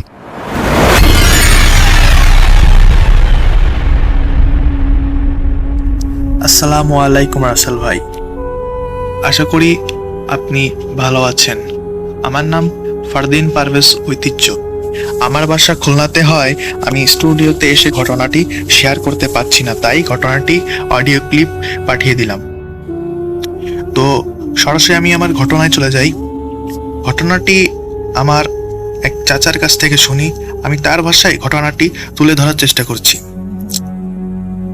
সমীর আর অভিজিৎ দুজন একসাথেই এই বছর মেডিকেল থেকে পাশ করেছে। ওদের দুজনেরই ইচ্ছে প্রত্যন্ত কোনো গ্রামের হাসপাতালে গিয়ে মানুষের সেবা করা। একদিন ওরা বেরিয়ে পড়ল। শহর থেকে অনেক দূরে এক গ্রামে এসে হাজির হলো। খুবই নির্জন গ্রামটি, মানুষজনও খুবই কম। গ্রামের একটু দূরেই একটা পরিত্যক্ত হাসপাতাল আছে। হাসপাতালটি 2 তলা বিশিষ্ট। বহু বছর আগে এই হাসপাতালে রোগীদের সেবা হতো, গ্রামের মানুষদেরও চিকিৎসা হতো। কোনো এক অজানা কারণে হাসপাতালটি বন্ধ হয়ে যায়। সেই থেকে পরিত্যক্ত অবস্থায় পড়ে আছে এই হাসপাতালটি। সমীর আর অভিজিৎ এই হাসপাতালটাকে নতুন করে চালু করার চিন্তা করলো। বিকাল তখন ঘনিয়ে আসছে। হাসপাতালের নিচের তলায় একটা রুম পরিষ্কার করলো ওরা আজকের রাতটা কাটানোর জন্য। প্রয়োজনীয় কিছু জিনিসপত্র গ্রাম থেকে আনিয়ে নিল ওরা। বলা তো যায় না রাতে কখন কি লাগে। আর হাসপাতাল থেকে গ্রামের সবচেয়ে কাছের বাড়িটাতেও যেতে সময় লাগে 10 কি 15 মিনিট। তাই আলো থাকতে থাকতেই গ্রাম থেকে জিনিসপাতি নিয়ে এলো ওরা। সন্ধ্যা হলো, অন্ধকারও নেমে আসলো চারদিকে। হাসপাতালের আঙিনায় বসে কথা বলছে সমীর আর অভিজিৎ। তখনই চাদর গায়ে দিয়ে একটা লোক আসলো। ওদেরকে বলল, এখনো সময় আছে, চলে যাও এখান থেকে, জায়গাটা ভালো না। শিশির বলল, কাকু, আমরা ভয় পাই না, কোনো সমস্যা নেই, আপনিও চাইলে আমাদের সাথে থাকতে পারেন। কথা শুনে লোকটা চলে গেল। যাওয়ার সময় বিড়বিড় করে বলে গেল, কপালে দুঃখ আছে তোমাদের। আবারও আড্ডা দেওয়া শুরু করলো ওরা। হাসপাতালের 2 তলার সবগুলো রুম তালাবদ্ধ, অনেক পুরানো, তালা জং ধরে গেছে। বিল্ডিংটাও পুরানো চুম, সুরকি খসে পড়ছে। চাঁদের আলোয় আবছা আলো বিরাজ করছে চারদিকে। চাঁদের আলোয় হাসপাতালটার অবয়বটা মনে হচ্ছে যেন তন্দ্রাচ্ছন্ন কোনো দৈত্য যে কোনো সময় জেগে উঠবে। হাসপাতালের পেছনের গাছগুলো হালকা বাতাসে নড়ছে, পাতাগুলো যেন ফিসফিস করে বলতে চাইছে, তোমরা চলে যাও এখান থেকে। আড্ডা মারতে মারতে কখন যে 11টা বেজে গেছে টেরই পেল না ওরা। খাবার খেয়ে শুয়ে পড়লো, সবে মাত্র ঘুম ধরেছে ওদের চোখে। এমন সময় উপরতলা থেকে চিৎকার চেঁচামেচি আর মানুষের পা আওয়াজ ভেসে আসতে লাগলো। অবাক হলো ওরা, উপরের তলার সবগুলো রুমই তো তালা মারা, তাহলে আওয়াজ আসছে কি করে? হাতে লাইট নিয়ে সিঁড়ি বেয়ে উপরে উঠলো ওরা। গিয়ে দেখলো সবগুলো রুমই খোলা। ভিতরে মোমবাতি আর হ্যারিকেন দিয়ে আলোর ব্যবস্থা করা হয়েছে। 2 জন নার্স একজন রোগীকে ধরে রেখেছে, কিন্তু ওদের দিকে তাকাচ্ছে না কেউ। রোগীটা চেঁচাচ্ছে আর বলছে, আমাকে বাঁচাও। ভয়ে হাত পা কাঁপতে লাগছে সমীর আর অভিজিতের। অভিজিৎ একটু এগিয়ে গিয়ে কাঁপা কণ্ঠে বলল, ওকে ধরে রেখেছেন কেন আপনারা? ঘাড় ঘুরিয়ে অভিজিতের দিকে তাকালো নার্স আর রোগীটা। ওদের চেহারা দেখে মুহূর্তের মধ্যে অজ্ঞান হয়ে গেল অভিজিৎ। সমীর কোনো রকমে টেনে অভিজিৎকে রুম থেকে বের করলো। রুম থেকে বের হতেই সবকিছু আগের মতো হয়ে গেল। এখন আর কেউ নেই ওখানে, রুমগুলো তালাবদ্ধ। পানির ছিটা দিতেই জ্ঞান ফিরল অভিজিতের, কিন্তু ভয়ে হাত পা কাঁপছে দুজনেরই। হঠাৎ নিচ থেকে বিকট এক চিৎকার শোনা গেল। ওরা দৌড়ে নিচে গেল। নিচে গিয়ে দেখলো মাটিতে উপর হয়ে পড়ে আছে সন্ধ্যাবেলার চাদর গায়ে দেয়া আসা সেই লোকটা। মাথা ফেটে ফিনকি দিয়ে রক্ত বের হচ্ছে তার।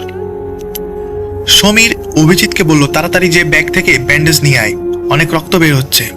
অভিজিৎ গিয়ে ব্যান্ডেজ খুঁজে পেল না। সমীরকে ডেকে বলল, একটু এদিকে আয় তো, ব্যান্ডেজ খুঁজে পাচ্ছি না। সমীর লোকটাকে ওখানে রেখে অভিজিতের কাছে গেল। ব্যান্ডেজ নিয়ে ফিরে এসে দেখলো লোকটা ওখানে আর নেই। তার চেয়ে অবাক করা বিষয় হলো, সেখানে কোনো রক্ত বা রক্তের ছিটে ফোটা দাগও নেই। ভয়ে হাত পা যেন অবশ হয়ে গেল ওদের। তখনই আবার চিৎকার চেঁচামেচি ভেসে আসতে লাগলো 2 তলা থেকে। ওরা উপরের দিকে তাকিয়ে দেখলো আবারও আলো জ্বলছে 2 তলার রুমগুলোতে, আর ভেসে আসছে সেই রোগীর আর্তনাদ, আমাকে বাঁচাও, আমাকে বাঁচাও। আর সহ্য করতে পারলো না ওরা, এক দৌড়ে হাসপাতাল থেকে বেরিয়ে গেল। রাস্তার উপর দাঁড়িয়ে হাঁফাতে লাগলো দুজনেই। হঠাৎ দেখলো একটা লোক ওদের দিকেই হেঁটে আসছে। রাত তখন প্রায় 3টা। ওরা ভাবতে লাগলো, এত রাতে এই লোকটা এখানে কি করে? লোকটা ওদের কাছে আসতেই রক্তহীন হয়ে গেল দুজনেরই। এই যে সেই চাদর গায়ে দেওয়া লোকটা। আবারও দৌড় দিল ওরা। এবার সোজা ওদের রুমে দরজা জানালা লাগিয়ে চুপচাপ বিছানার উপর শুয়ে রইল ওরা। উপর থেকে চিৎকার চেঁচামেচি আর পায়ের আওয়াজ ক্রমাগত ভেসে আসতে লাগলো। সময় যেন কাটছে না। ওরা বারবার ঘড়ির দিকে তাকাচ্ছে, কখন ভোর হবে। হঠাৎ কে যেন ওদের দরজা নক করলো, কিন্তু ওরা ওদের জায়গা থেকে নড়ল না। বেশ কিছুক্ষণ পর দরজায় নক করা বন্ধ হয়ে গেল। চারদিক নীরব, উপর থেকেও কোনো আওয়াজ আর আসছে না। তখনই ঘটলো অঘটনটা। আগে সমীরই দেখলো দরজার নিচ দিয়ে রক্ত ওদের রুমে ঢুকছে। আস্তে আস্তে বাড়তে লাগলো রক্তের প্রবেশ করতে। কিছুক্ষণ বাদে রুমে পুরো মেঝে রক্তে ভরে গেল। চোখ বন্ধ করে ভগবানকে ডাকতে লাগলো দুজনে। ভোর হয়ে এলো প্রায়। কিছুক্ষণ বাদে দরজা খুলে বাহির হয়ে আসলো ওরা। ওর আলো ফুটতেই শুরু করেছে চারদিকে। ভোরের পাখিরা কিচিরমিচির করছে। আকাশের পূর্ব কোণে সূর্যটা উঁকি মারলো। হাসপাতালে উঠানে এসে দাঁড়ালো ওরা। পুরাতন এই 2 তলা বিল্ডিংটাকে এখন খুবই অসহায় মনে হচ্ছে। এখন দেখে কে বলবে এই অসহায় বিল্ডিংটাই রাতে মৃত্যুপুরীতে পরিণত হয়। রাতের ঘটনাগুলো শুধুমাত্র দুঃস্বপ্ন মনে হয়েছে ওদের কাছে। ফ্রেশ হয়ে নাস্তা করে নিল ওরা। নাস্তা করতে করতে সমীর বলল, বুঝলি, আমার কাছে মনে হয় 2 তলায় কোনো রহস্য লুকিয়ে আছে। চল 2 তলায় গিয়ে একটু ঘুরে আসি। অভিজিৎ হ্যাঁ সম্মতি দিল। নাস্তা শেষ করে ওরা উপরে গেল। জং পড়ার তালাটা ভেঙে ভিতরে ঢুকলো ওরা। ভেতরটা অন্ধকার। টর্চের আলোতে পুরো রুমটা চোখ বুলালো ওরা। মাকড়সার জালে পরিপূর্ণ রুমটা। পুরনো সিট, বোতল আর কিছু প্যাকেট পড়ে আছে। একটু সামনে এগোলো ওরা। একটা ডেস্ক আর চেয়ার পড়ে আছে। ডেস্কের উপর ছোট একটা কার্ড, ময়লার আস্তর জমে আছে ওটার উপর। অভিজিৎ সেটা পরিষ্কার করলো। তাতে লেখা ডাক্তার বাহাদুর শেখ। নিচে সাক্ষাতের সময় উল্লেখ করা আছে। কার্ডটা পকেটে ঢুকালো অভিজিৎ। ডেস্কের ড্রয়ার খুলে সমীর একটা চিরকুট পেল। অনেকদিন আগের লেখা, অস্পষ্ট হয়ে গেছে লেখাগুলো। সমীর পড়তে লাগলো চিরকুটটা। জোরে জোরে চিরকুটটা পড়তে লাগলো সমীর। তাতে লেখা, আমি ডাক্তার বাহাদুর শেখ। এই রোগীটার মৃত্যুর জন্য আমিই দায়ী। আমার ভুলের প্রায়শ্চিত্ত আমি নিজেই করব। আমার মৃত্যুর জন্য কেউ দায়ী নয়। অভিজিৎ বলল, সুসাইড নোট নাকি? সমীর বলল, হতে পারে। হঠাৎ বাহির থেকে খুটখুট একটা আওয়াজ আসলো। দৌড়ে ওরা বাইরে আসলো। একটা বুড়ো লোক ওদেরকে দেখে দৌড়ে পালিয়ে যেতে চাইলো, কিন্তু পারলো না। ধরে ফেললো অভিজিৎ। জিজ্ঞেস করলো, আপনি কে? এখানে কি করেন? লোকটা কাচুমাচু হয়ে বলল, আমি এই গ্রামেই থাকি। এই হাসপাতালের কেয়ারটেকার ছিলাম এক সময়। সমীর বলল, তাহলে তো এই হাসপাতালের সম্পর্কে অনেক কিছুই জানেন। লোকটা মাথা দলিয়ে হ্যাঁ সম্মতি দিল। উঠোনের এক কোণে গিয়ে বসলো ওরা। লোকটা বলল, 10 কি 12 বছর আগে এই হাসপাতালটা বন্ধ হয়ে গিয়েছিল। তার আগে হাসপাতালটা ভালোই চলতো। একদিন বাহাদুর স্যারের ভুল চিকিৎসায় একজন রোগী মারা যায়। তখন গ্রামবাসীরা ডাক্তারকে মেরে ফেলার সিদ্ধান্ত নেয়, কিন্তু তার আগেই বাহাদুর ডাক্তার আত্মহত্যা করে। গ্রামবাসীরা ডাক্তার সাহেবের লাশটাকে কবর দিতে দিল না, হাসপাতালেই রেখে দিল। তারপর থেকে হাসপাতালটা বন্ধ হয়ে গেল। আর কেউ আসে না এই হাসপাতালে। শুরু হলো ভূতের উপদ্রব। সব শুনে সমীর বলল, মনে হয় ডাক্তার বাহাদুর শেখের লাশটা কবর দিয়ে দিলেই ভূতের উপদ্রবটা আশা করে বন্ধ হয়ে যাবে। লোকটা জিজ্ঞেস করলো, আপনি কি জানেন লাশটা কোথায়? লোকটা বলল, আসেন আমার সাথে। দোতলার একটা রুম থেকে পাওয়া গেল ডাক্তার বাহাদুর শেখের কঙ্কাল। একজন হুজুর ডেকে কঙ্কালটাকে কবর দেওয়া হলো। তারপর সমীর লোকটাকে বলল, আপনার কাছে কি ডাক্তারের কোনো ছবি আছে? লোকটা বলল, আমার কাছে নাই, তবে স্যারের চেম্বারে ওনার একটা ছবি আছে। লোকটা গিয়ে ছবিটা নিয়ে আসলো। ছবিটা দেখে ওদের চোখ তো কপালে। এই যে সেই লোকটা যে কালকে চাদর গাইতে এসেছিল ওদেরকে সাবধান করতে। এইভাবেই কেটে গেল বেশ কয়েকদিন। মাস কয়েক পরের কথা। হাসপাতালটাকে মেরামত করে নতুনভাবে সাজিয়ে সমীর আর অভিজিৎ রোগীদের চিকিৎসা করা শুরু করলো। এখন আর কোনো ভূতের উপদ্রব নেই। হাসপাতাল ভালোই চলছিল। একদিন বিকেলে একজন মুমূর্ষু রোগী চিকিৎসার জন্য হাসপাতালে আসলো। লোকটাকে জরুরি ভিত্তিতে একটা ইঞ্জেকশন দেওয়া দরকার, কিন্তু হাসপাতালে ইঞ্জেকশনটা নাই। আর ইঞ্জেকশনটা খুব দ্রুত দিতে না পারলে লোকটাকে আর বাঁচানো যাবে না। দুশ্চিন্তায় মাথা খারাপ হয়ে যাচ্ছিল সমীরের। হঠাৎ দেখলো ওর সামনেই পড়ে আছে ইঞ্জেকশনটা। সমীর তো অবাক, কোথা থেকে এলো এই ইঞ্জেকশনটা? অভিজিৎকে ডাক দিল সমীর। অভিজিৎ অবাক হলো ইঞ্জেকশনটা দেখে। চারদিকে তাকাতে লাগলো ওরা। হঠাৎ দেখলো হাসপাতালের উঠোনের এক কোণে প্রস্থান করছে চাদর গায়ে দেওয়া সেই ডাক্তার বাহাদুর শেখ। রাসেল ভাই, এই ছিল আমার ঘটনার মাঝখানে যদি আমার কোনো ভুল ত্রুটি হয়ে থাকে তাহলে অবশ্যই ক্ষমা সুন্দর দৃষ্টিতে দেখবেন, কারণ এটি আমার পাঠানো ফার্স্ট ইমেল। আর ঘটনাটা সিলেক্ট হলে অবশ্যই লিসেনারদের শোনানোর অনুরোধ রইল।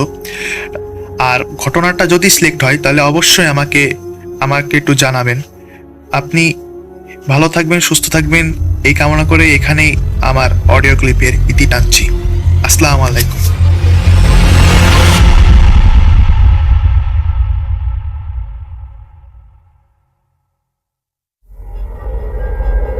Spirit, be here with me.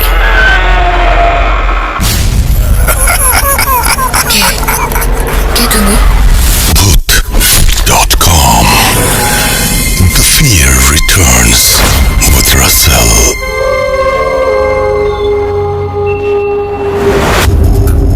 আরও একবার আপনাদের আপনাদের সবাইকে স্বাগত জানাচ্ছি আমি রাসেল। আশা করছি সবাই ভালো আছেন এবং ভালোর দলে আছেন। আমাদের ইমেল অ্যাড্রেস rasel.booth.com@gmail.com। আপনার নাম, ঠিকানা এবং ফোন নাম্বার সহ আপনার জীবনে ঘটে যাওয়া সেরা ঘটনা লিখে পাঠিয়ে দিন আমাদের কাছে।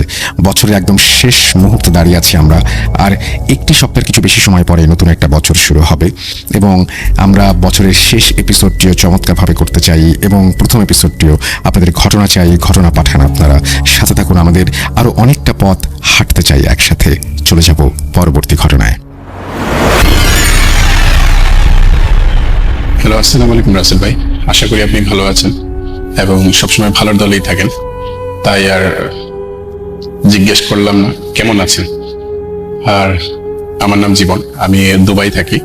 তো আমি বুথ এফএমের আসলে অনেক বড় একজন ভক্ত বলতে পারেন। আমি সেই 2010 থেকে বুথ এফএম শুনে আসছি। তারপর 2012-তে যখন আমি দুবাই চলে আসি, এরপর থেকে আমরা রেকর্ডেড এপিসোডগুলো যেগুলো বা ডাউনলোড করে আমরা শুনি আর কি। আমরা বললাম কেন, আমার সাথে এখানে আরো 2-3 জন আমরা শুনি।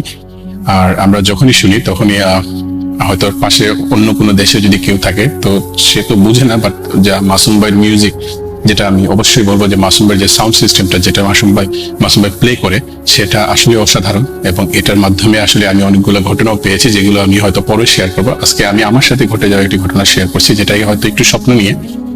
তো রাসেল ভাই, তার আগে আমি অবশ্যই একটা কথা বলতে চাই। আপনি যে ইমেলগুলো পরে আমাদেরকে শোনান, সেই ইমেলগুলো অসাধারণ। এক কথায় রাসেল ভাই অসাধারণ হয় এবং মনে হয় প্রতিটি কথা যখন আপনি বলছেন ইমেলে, তখন মনে হয় এগুলো আমাদের সামনেই হচ্ছে। যেমন আমরা বসে হয়তো সামনে আপনি যেগুলো বলছেন এগুলো আমাদের সামনেই হচ্ছে এবং আমরা এগুলো পর্যবেক্ষণ করতে পারছি বা দেখছি, এরকম একটা ফিল হয় আমাদের মাঝে। রাসেল ভাই, বেশি কথা বাড়াবো না, আমি আমার ঘটনায় চলে যাই। ঘটনাটা আমার সহ আমার সাথে আরো 3 জন ফ্রেন্ড। আমার ফ্রেন্ডের নামগুলো হলো স্বপন, সুজন এবং কামরুল। স্বপন এখন আর এই দুনিয়াতে নেই। আপনারা সবাই আমার এই স্বপন ফ্রেন্ডে, তার জন্য দোয়া করবেন। আর ঘটনায় আমি চলে যাই। ঘটনাটা একটু স্বপ্ন নিয়ে প্রথমে বলেছিলাম। তো যেহেতু আমি সিলেটে থাকি, তো আমি সিলেটে 2002-2003 এরকম 2002-এর লাস্টের দিকে ঘটনা। তো আমরা সবাই চিন্তা করলাম যে কোথাও একজন ঘুরতে যাব। তো তখন হয় কি, একসাথে বন্ধু বান্ধব ঘুরতে গেলে সব একই রকম কাপড়, একই রকম পোশাক পরে, যেমন হয়তো টি শার্ট একরকমই বা একরকম গেঞ্জি পরে, শার্ট পরে আমরা কোনো জায়গায় ঘুরতে যেতাম। আমরা যারা 90-এর কিড, আসলে আমরা এরকমই বন্ধু বান্ধব, বেস্ট ফ্রেন্ড এরকমই হয়তো ছিলাম বা এরকমই থাকে। তো আমি আমার সেই 3 বন্ধুর সাথে আমরা 4 জন মিলে চিন্তা করলাম সাতক ঘুরতে যাব। তো সাতক যেহেতু সিলেট থেকে একটু দূরে, ট্রেনে যদি যাওয়া হয়, ট্রেনটা আসলে অনেক স্লো যায়, সেহেতু ট্রেনে 1 ঘন্টার মতো লাগে। আর নর্মালি যদি কেউ বাসে বা অন্য কোনো যানবাহনে যায়, সেখানে আধা ঘন্টা বা 45 মিনিট সময় যায়। তো আমরা চিন্তা করলাম আমরা ট্রেনেই যাব, গিয়ে সাতক একদিন ঘুরবো, ঘুরে তারপরে বিকেলের দিকে আবার সন্ধ্যার ট্রেনে চলে আসবো। তো যেই কথা সেই আমরা প্ল্যান করে তারপরে একদিন গেলাম, সাতকের উদ্দেশ্যে রওনা দিলাম। আমরা 4 জনই, আমি, স্বপন, কামরুল এবং সুজন। তো 4 জন আমরা গিয়ে সাতক ঘুরলাম, সিমেন্ট ফ্যাক্টরিতে ঘুরলাম, বিভিন্ন জায়গায় ঘুরলাম, বড় বড় পাহাড় ঘুরে, ছোট বড় কিছু পাহাড় আছে ওগুলো তো গেলাম, ঘুরলাম। তারপরে বাজারে এসে খাওয়া দাওয়া করলাম। সন্ধ্যার দিকে আমরা যখন বিকেলের দিকে আমরা যখন স্টেশনে পৌঁছলাম যে আমরা ফিরবো, তখন শুনলাম যে আজকে আর ট্রেন নেই, যাওয়ার যে ট্রেনটা এটা আজকে আর নেই, কালকে সকালে আসবে, কালকে সকালে এটা যাবে এখান থেকে, আজকে আর বিকালে এটা যাবে না। তারপর আমরা চিন্তা করলাম কি করব। তো ভাবলাম এখানে তো বেশি দূরের রাস্তা না। আমার ফ্রেন্ডরা বললো যে এক কাজ করি, আমরা বাসে চলে যাই। তো আমি বললাম এক কাজ করি, আজকে আর যাবো না, যেহেতু আসছি আজকে থেকে যাই। ঠিক আছে, আমরা আজকে থেকে যাই। তো চিন্তা করলাম থেকে কি করবো, নর্মালি আড্ডা মারবো এরকম কোনো কিছু, সকালে চলে যাবো। আসছি যখন আর সন্ধ্যা হয়ে গেছে, আজকে নাই যাই, একটা জায়গায় ঘুরতে আসছি, থাকি এখানে। তো যে কথা সেই, আমরা সাতক বাজারে গেলাম, গিয়ে আমি হোটেলটার নাম আসলে মনে নেই, আর যদি নাম মনেও থাকে হয়তো আমি বলতে চাচ্ছি না, কারণ এটা রেপুটেশনের হয়তো ব্যাপার থাকবে, বা যেহেতু যদিও স্বপ্ন নিয়ে তারপর হয়তো কেউ না কেউ ভয় পাবে, তো তাই আমি নামটার উল্লেখ করছি। তো আমরা একটা বাজারে গিয়ে আমরা খাওয়া দাওয়া করি, তারপর আমরা হোটেলে উঠে কিছুক্ষণ আড্ডা মারে। আমি বললাম যে আমি একটু টায়ার্ড, আমি একটু জাস্ট একটু শুবো। এই শুভটা বলে আমি একটু চোখটা বন্ধ করি। যেহেতু আমি প্রথমে রুমের বর্ণনাটা দিয়ে নিই রাসেল ভাই। রুমের বর্ণনাটা হলো, আমি রুমের ভিতরে ঢুকে, হোটেলের রুমের ভিতরে ঢুকে, বাম সাইডে হলো একটা সিঙ্গেল বেড, সোজা হলো একটা সিঙ্গেল বেড এবং ডাইন দিকে হলো একটা ডাবল বেড। তো ডাবল বেডে আমি এবং কামরুল শুয়ে আছি, সিঙ্গেল বেডে এক পাশে সুজন, বাম দিকে সুজন, এবং সোজাসুজি যে সিঙ্গেল বেডটা ছিল ওটাতে ছিল স্বপন। তো আমি আর কামরুল ডাবল বেডে শুয়ে আছি। তো আর রুমের ভিতরে বাম দিকে যে সুজন শুয়ে আছে, ওই বেডের উপরেই একটা গ্রিলের জানালা, এবং স্বপন যে শুয়ে আছে ওইটার উপরে আরেকটা গ্রিলের জানালা। তো যেহেতু আমি শুয়ে আছি, আমি চিন্তা করলাম একটু চোখটা বন্ধ করি। আমার মনে হয় 1-1.5 মিনিটের মতো আমি চোখটা বন্ধ করলাম। তো আমার কাছে বন্ধ করার সাথে সাথে আমি দেখলাম কি রাসেল ভাই, যে স্বপন যেদিকে শুয়ে আছে ওর পাশে ওই সাইটের দিকে যে জানালাটা আছে, ওই জানালা গ্রিল দিয়ে কোনো দুটো অবয়ব বলবো, সরি অবয়ব না মূর্তি বলবো না, দুজন বৃদ্ধ মানুষ বলবো, দাঁড়িয়ে আমায় ডাকছে, দাঁড়িয়ে আমার হাত দিয়ে ইশারা করছে যে যাওয়ার জন্য। কি আমি রাসেল ভাই কিভাবে আসলে এক্সপ্লেইন করবো জিনিসটা আমি বুঝতে পারছি না, কারণ আমার এখনই ভাবতেছি, এখনই আমার অনেক ভয় বা যেটা বলতেছেন ওইটা একটু কাজ করতেছে। আবার আমি যখন একটু বাম দিকে তাকালাম, দেখলাম যে বাম দিকে যে সুজন যে শুয়েছিল ওর বেডের উপরের সাইডে যে গ্রিলটা জানালাটা ছিল ওটা, ওইখানে আরো দুজন বৃদ্ধ বয়স্ক এবং দুজনে সম্পূর্ণ সবকিছু সাদা, যেমন আমাদের বাংলাদেশে ইমাম যেরকম উপরে একটা উন্নার মতো পরে, তারপর বড় একটা জুব্বা পরে, ওইরকম টাইপের উনি দুজন পরে এবং দুজন না করতেছে আমাকে যে না এসো না। আর স্বপনের যে আমি আবার এইদিকে স্বপনের যে গ্রিলটা ওইদিকে তাকালাম, দেখলাম সেমই, বাট ওদের কালারটা হলো পুরোটাই কালো এবং ওরা আমাকে ডাকছে। হাতের ইশারাটা এমন একটা ভয়ানক ইশারা দিয়ে ডাকছে, হাতের ইশারা যেটা যদি বাস্তবে না মানে কেউ যদি আসলে দেখে তাহলে আমি তো জানি না কি হবে। আমি যদি দেখতাম তাহলে তো অবশ্যই আমি হয়তো সেন্সলেস হতাম।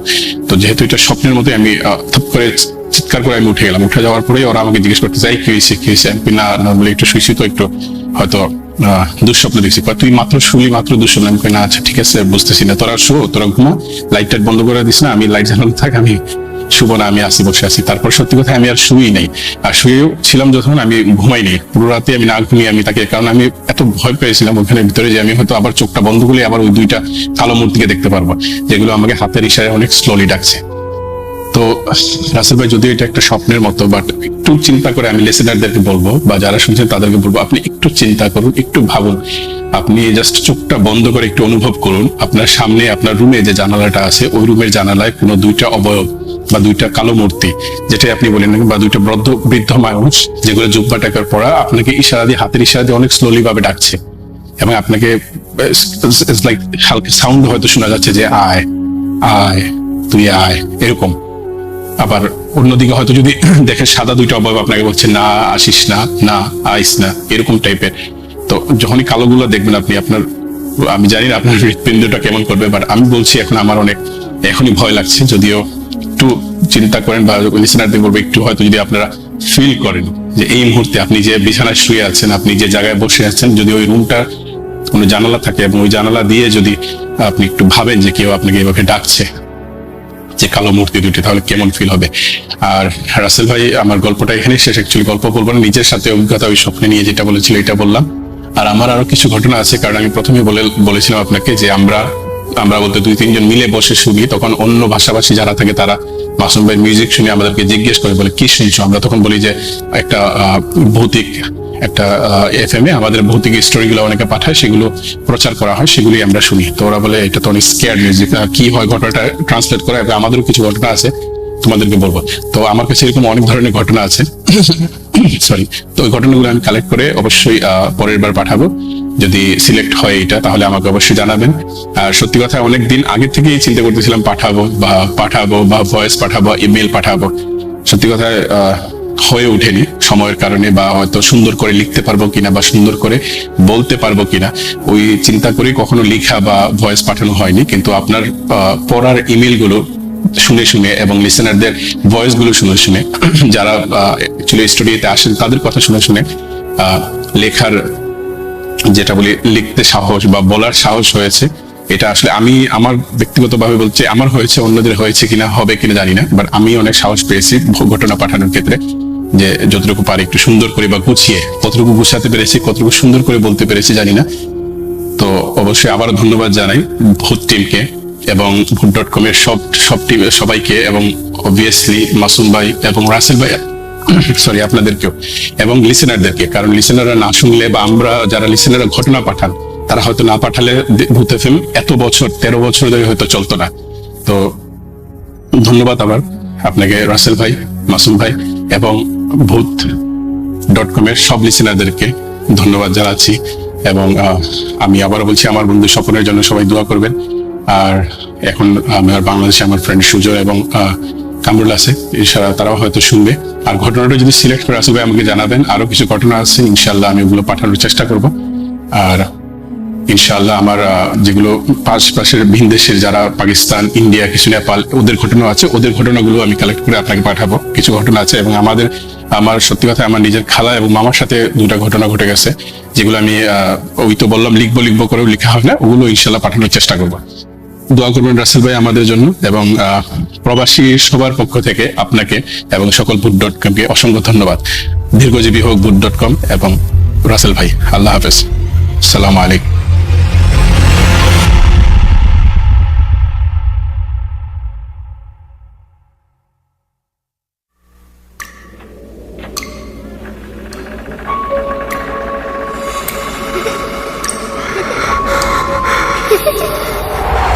লুকোচুরি খেলবে? লুকোচুরি তুমি লুকাও, আমি ঠিকই তোমাকে খুঁজে পাবো।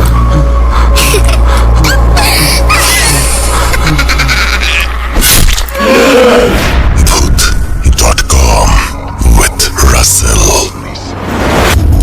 আরও একবার আপনাদের সবাইকে স্বাগত জানাচ্ছি, আমি রাসেল।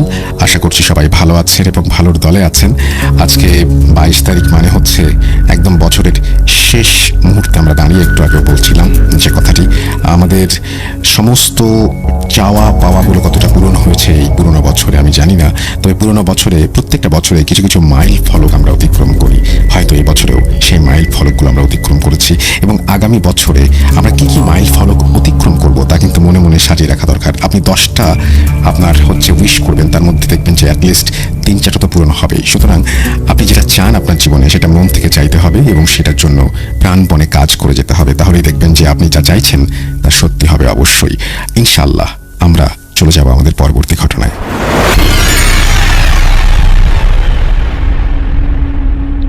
হ্যালো ডিয়ার লিসেনার, কেমন আছেন আপনারা সবাই? আশা করছি আপনারা সবাই ভালো আছেন, ভালোর দলে আছেন, কারণ আপনারা সবসময় ভূত.com এর সাথে থাকেন, রাসেল ভাইয়ের সাথে থাকেন। আমি সোহাগ চক্রবর্তী অনেকদিন পর আপনাদের জন্য ভয়ানক একটি ব্ল্যাক ম্যাজিকের ঘটনা নিয়ে হাজির হয়েছি।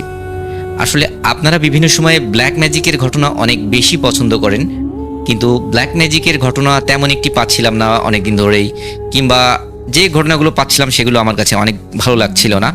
সো এই ঘটনাটি পাওয়ার পরে আমি সময় সুযোগ করে রেকর্ডিং করে রাসেল ভাইয়ের উদ্দেশ্যে পাঠাচ্ছি। রাসেল ভাইয়ের ভালো লাগলে ঘটনাটি রাসেল ভাই প্রচার করবে। সো বেশি কথা না বলে আমি মূল ঘটনাতে চলে যাই। কিছুদিন আগে আমি বাড়িতে কিছু কনস্ট্রাকশনে কাজ করাছিলাম। ওখানে কনস্ট্রাকশনে যিনি কাজ করছিলেন, প্রধান মিস্ত্রি ছিলেন, উনি সম্পর্কে আমার এক কাকা হন, পাড়া প্রতিবেশী কাকা। ওনার নাম গোপাল কাকার কাছ থেকে আমি ঘটনাটি শুনেছিলাম। উনি যখন আমার বাড়িতে কাজ করছিলেন তখন ওনার কাছ থেকে আমি ঘটনাটি শুনেছিলাম। তো ওনাকে আমি বলেছিলাম যে আমি ভূত.com এ বিভিন্ন সময় বিভিন্ন রকম ঘটনা পাঠাই। তো ওনাকে ভূত.com সম্পর্কে বিস্তারিত বলেছিলাম। বলার পরে উনি আরও বিস্তারিতভাবে ঘটনাটি আমাকে বলেছিলেন। উনি যেভাবে ঘটনাটি আমাকে বলেছেন, আমিও ঠিক সেইভাবে আপনাদের সামনে উপস্থাপন করার চেষ্টা করছি। গোপাল কাকা এবং তার সাথে আর একজন সহকারী নিয়ে উনি সাতক্ষীরাতে এক জায়গায় কাজ করতে গেছেন। কাজ করতে যাওয়া বলতে, উনি রাজমিস্ত্রির কাজ করতেন, যেহেতু ওনার সাথে রাজমিস্ত্রির কাজের যে জিনিসপত্রগুলো, এই জিনিসগুলো থাকে, এবং ওনারা দুটো সাইকেলে করে কাজ করতে গেছেন। যেহেতু ওনারা রাজমিস্ত্রির কাজ করেন, ওনারা খুব ভোর থেকে কাজ শুরু করেন এবং কাজ করেন প্রায় 4টা, 4:30 এমন সময় পর্যন্ত। সো ওনারা যখন কাজ ছেড়ে দেন তখন কিন্তু অলরেডি বাইরে সন্ধ্যা হবে এমন একটা অবস্থা হয়ে যায়। ওনারা সাইকেলে চেপেই কাজের প্লেস থেকে বাড়িতে ফিরে আসেন। আর সাতক্ষীরা থেকে ওনার বাড়ির দূরত্ব কিন্তু অনেক বেশি, প্রায় 50-60 কিলোমিটার। সো ওনারা ভিতর দিয়ে সাতক্ষীরার অনেক জায়গায় অনেক বড় বড় মাছের ঘের আছে, চর অঞ্চল আছে, এরকম একটি শর্টকাট জায়গা দিয়ে এসে ওনাদের বাড়িতে উপস্থিত হন। ওনারা শর্টকাট নিয়েই তারপরে আসেন। তো ওনারা যেভাবে শর্টকাট নেন, সাতক্ষীরা থেকে একটা চরাঞ্চল এলাকা, সেটি দিয়ে ওনারা অনেকটা কষ্ট করে বালি, চর এমন টাইপের জায়গা, উনি যেভাবে আমাকে বলেছেন সেটা দিয়ে তালা নামে একটি জায়গা আছে সাতক্ষীরার মধ্যে, সেখানে ওঠেন এবং সেখান থেকে ওনার বাড়িতে আসেন। ওনার বাড়ি হচ্ছে কেশবপুর উপজেলার পাজিয়া গ্রামে। সো এখানে উনি আসেন ওখান থেকে। তো যেহেতু ওনারা এত রাস্তা সাইকেলে করে আসেন, ওনারা এমনি ক্লান্ত হয়ে থাকেন। আবার চর এলাকায় উনি যেভাবে বলেছেন যে চরে যে এলাকা থাকে, যেখানে বালির রাস্তা থাকে, ওখান থেকে সাইকেল চালিয়ে আসতে অনেক বেশি কষ্ট হয়, কারণ বালির উপর দিয়ে সাইকেল আসলে চালানো যায় না। তো অ্যাজ ইউজুয়াল ওনারা একদিন কাজ ছেড়ে যখন আসছেন দুইজনে, চর এলাকায় এসে ওনারা সাইকেল দুজন ঠেলে ঠেলে নিয়ে আসছেন এবং গল্প করতে করতে আসছেন। ওই দিন পূর্ণিমা ছিল। তো ওনারা যেহেতু বাড়িতে আসবেন, ওনারা মাঝে মাঝে ওই রাস্তা দিয়ে যাতায়াত করেন, বিভিন্ন সময় যদি বাইরে সাতক্ষীরার দিকে কাজে যান তো ওই রাস্তা দিয়ে ওনারা যাতায়াত করেন, সেহেতু রাস্তাটি মোটামুটি ওনাদের কাছে বেশ পরিচিত। ওনারা ওই রাস্তা দিয়ে তালাতে এসে উঠতে প্রায় সন্ধ্যার পর 7টা 8টা এমন বেজে যাবে, ওনাদের একটা টার্গেট টাইম থাকে। তো ওনারা হাঁটতে হাঁটতে ওনারা একটু ক্লান্ত হয়ে পড়েছেন। ওনারা এমন একটি জায়গার কাছে এসে পৌঁছেছেন, পাশে নদী এবং উপরে বাঁধের মতো একটি জায়গা, যেখান দিয়ে ওনারা সাইকেলটি ঠেলে ঠেলে নিয়ে আসছেন। গোপাল কাকা সাইকেলের পিছনের চাকার আবার হাওয়া কম, উনি চালিয়েও আসতে পারছিলেন না, সো ওনারা ঠেলেই আসছেন। ওনাদের একটু দেরিও হয়ে গেছে, এই কারণে ওনাদের কাছে কিছু শুকনো খাবার ছিল। ওনারা ভাবলেন যে চরের পাশে ওখানে বসে ওই শুকনো খাবারগুলো খাবেন এবং তারপরে একটু রিল্যাক্স হয়ে তারপরে ওনারা আবার যাত্রা শুরু করবেন। সো ওনারা বেশি সময় ওখানে এক্সপেন্ড করতে যাচ্ছিলেন না, ওনারা খাওয়ার শেষ হলেই ওখান থেকে চলে আসতে যাচ্ছিলেন। ওনারা বসে মুড়ি ভাজা, বিভিন্ন পাটালি, গুড়, এই টাইপের জিনিসগুলো ওখানে বসে খাচ্ছিলেন। খেয়ে ওখান থেকে 1 থেকে 1.5 কিলোমিটার রাস্তা ওনারা যখন আসছেন, আস্তে আস্তে ওনাদের একটু সন্ধে অবস্থা হয়ে গেছে। এসে দেখে ওই চরের মাঝে, যেখানে অনেক বালির জায়গা, অনেক দূরান্তে কোনো বাড়ি নাই, এমন একটি প্লেসে ওনারা এসে হাজির হলে সেখানে দেখেন ছোট একটা কুড়ে ঘর। ওনারা কিন্তু ওই রাস্তা দিয়ে অনেক সময় যাতায়াত করেন, কিন্তু এই টাইপের ঘর কিন্তু ওনারা ওখানে কখনো দেখেনি। ছোটোখাটো কাঠ দিয়ে খুব ছোট একটা ঘর মতো করা, এবং তার মধ্যে মনে হচ্ছে আগুন জ্বলছে। বলে রাখা ভালো, কাকাদের যখন এই শুকনো খাবারগুলো খাচ্ছিলেন ওনাদের কাছে কিন্তু পানি বা জল ছিল না, উনি যেভাবে বলেছেন। সে তো ওনাদের একটু তৃষ্ণা পাচ্ছিল। ওনারা ভাবলেন যেহেতু ছোট একটা ঘরের মতো দেখা যাচ্ছে, যে দেখি ওখানে জল পাওয়া যায় কিনা, তারপরে জল খেয়ে আবার সামনের দিকে যাব।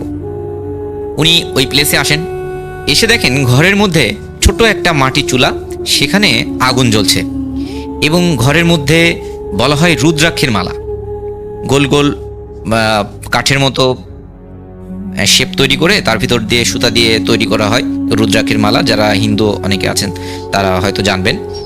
তারপরে সেখানে অনেক চুল, এছাড়াও বিভিন্ন উপকরণ, যেমন হচ্ছে ফুল কিংবা হচ্ছে বিভিন্ন রং, এমনকি এখানে ইসলাম ধর্মে ব্যবহার হয় কিছু কোরআনের আয়াতের মতো ওনারা দেখেন। যেহেতু উনি হিন্দু ছিলেন, উনি তো আসলে এটি বোঝেন না, তো দেখলেন যে ওই টাইপের অনেক লেখা একটা বড় বই সেটি ওখানে রাখা রয়েছে। সো আশপাশে কোনো লোককে ওনারা দেখতে পাচ্ছিলেন না। পাশে দেখেন মাটির একটা বড় ভাঁড় আছে, সেখানে পানি রাখা আছে ওনারা মনে করলেন।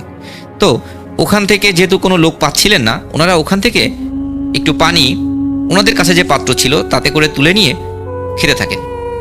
এত সুন্দর পানি ওনারা খেয়ে মানে তৃষ্ণা তো নিবারণ হয়েছেই, আরও ওনাদের মানে মনে হচ্ছিল আরও বেশি খাই। তো ওনারা প্রচুর পানি খেয়ে ফেলেন। পানি খাওয়ার এক পর্যায়ে গিয়ে ওনার হাঁটাচলা করার মতো অ্যাবিলিটি ছিল না, কিন্তু তাও ওনাদের কেন জানি মনে হচ্ছিল যে ওই পানি আরও বেশি খাই। তো ওনারা ওখানেই বসেছিলেন যে আসলে পানিটি কেন এমন খেতে, এখানে কেউ না কেউ তো থাকে, সে আসলে তার কাছে শুনবো যে এটা কি পানি, এটা খেতে এমন কেন। ওনারা বেশ কিছু সময় ওখানে বসে যখন আর দেখেন কেউ আসছে না, ওনারা সাইকেল নিয়ে আবার হাঁটা শুরু করেন। ততক্ষণে ওনাদের মাথার মধ্যে কিন্তু ঝিমঝিম করা শুরু করেছে, ওনারা নিজেদের ব্যালেন্স ধরে রাখতে পারছিল না। ঠিক এমন সময় পিছন থেকে 30 কিংবা 32 বা 35 এমন টাইপের বয়সের একটি ছেলে বা ইয়ং পুরুষ বা যাই বলে না কেন, এমন একজন খুব ভয়াবহ কণ্ঠে বা দরাজ কণ্ঠ যেটা আমরা বলি, সেই কণ্ঠে ডাক দেন, এই তোরা কোথায় যাচ্ছিস। ওনার ডাক শুনে, ওনার গলার যে ভয়েস এটি শুনে ওনারা অনেক বেশি চমকে ওঠেন যে এখানে তো কোনো মানুষ ছিল না, আর তারপরে এমন কর্কশ গলায় কে ডাকছে। ওনারা পিছনে ফিরে দেখেন বেশ মধ্যবয়স্ক একজন লোক, তার গলায় মালা আছে, হাতে মাটির বড় একটি পাত্রের মতো আছে এবং অন্য হাতে কোনো একটি জিনিস রাখা মাটির পাত্রের মধ্যে যেখান থেকে ধোঁয়া উঠছে। সে ওনাদের ডাকছে। ওনারা ওই লোককে দেখে একটু হতচকিত হয়ে যান।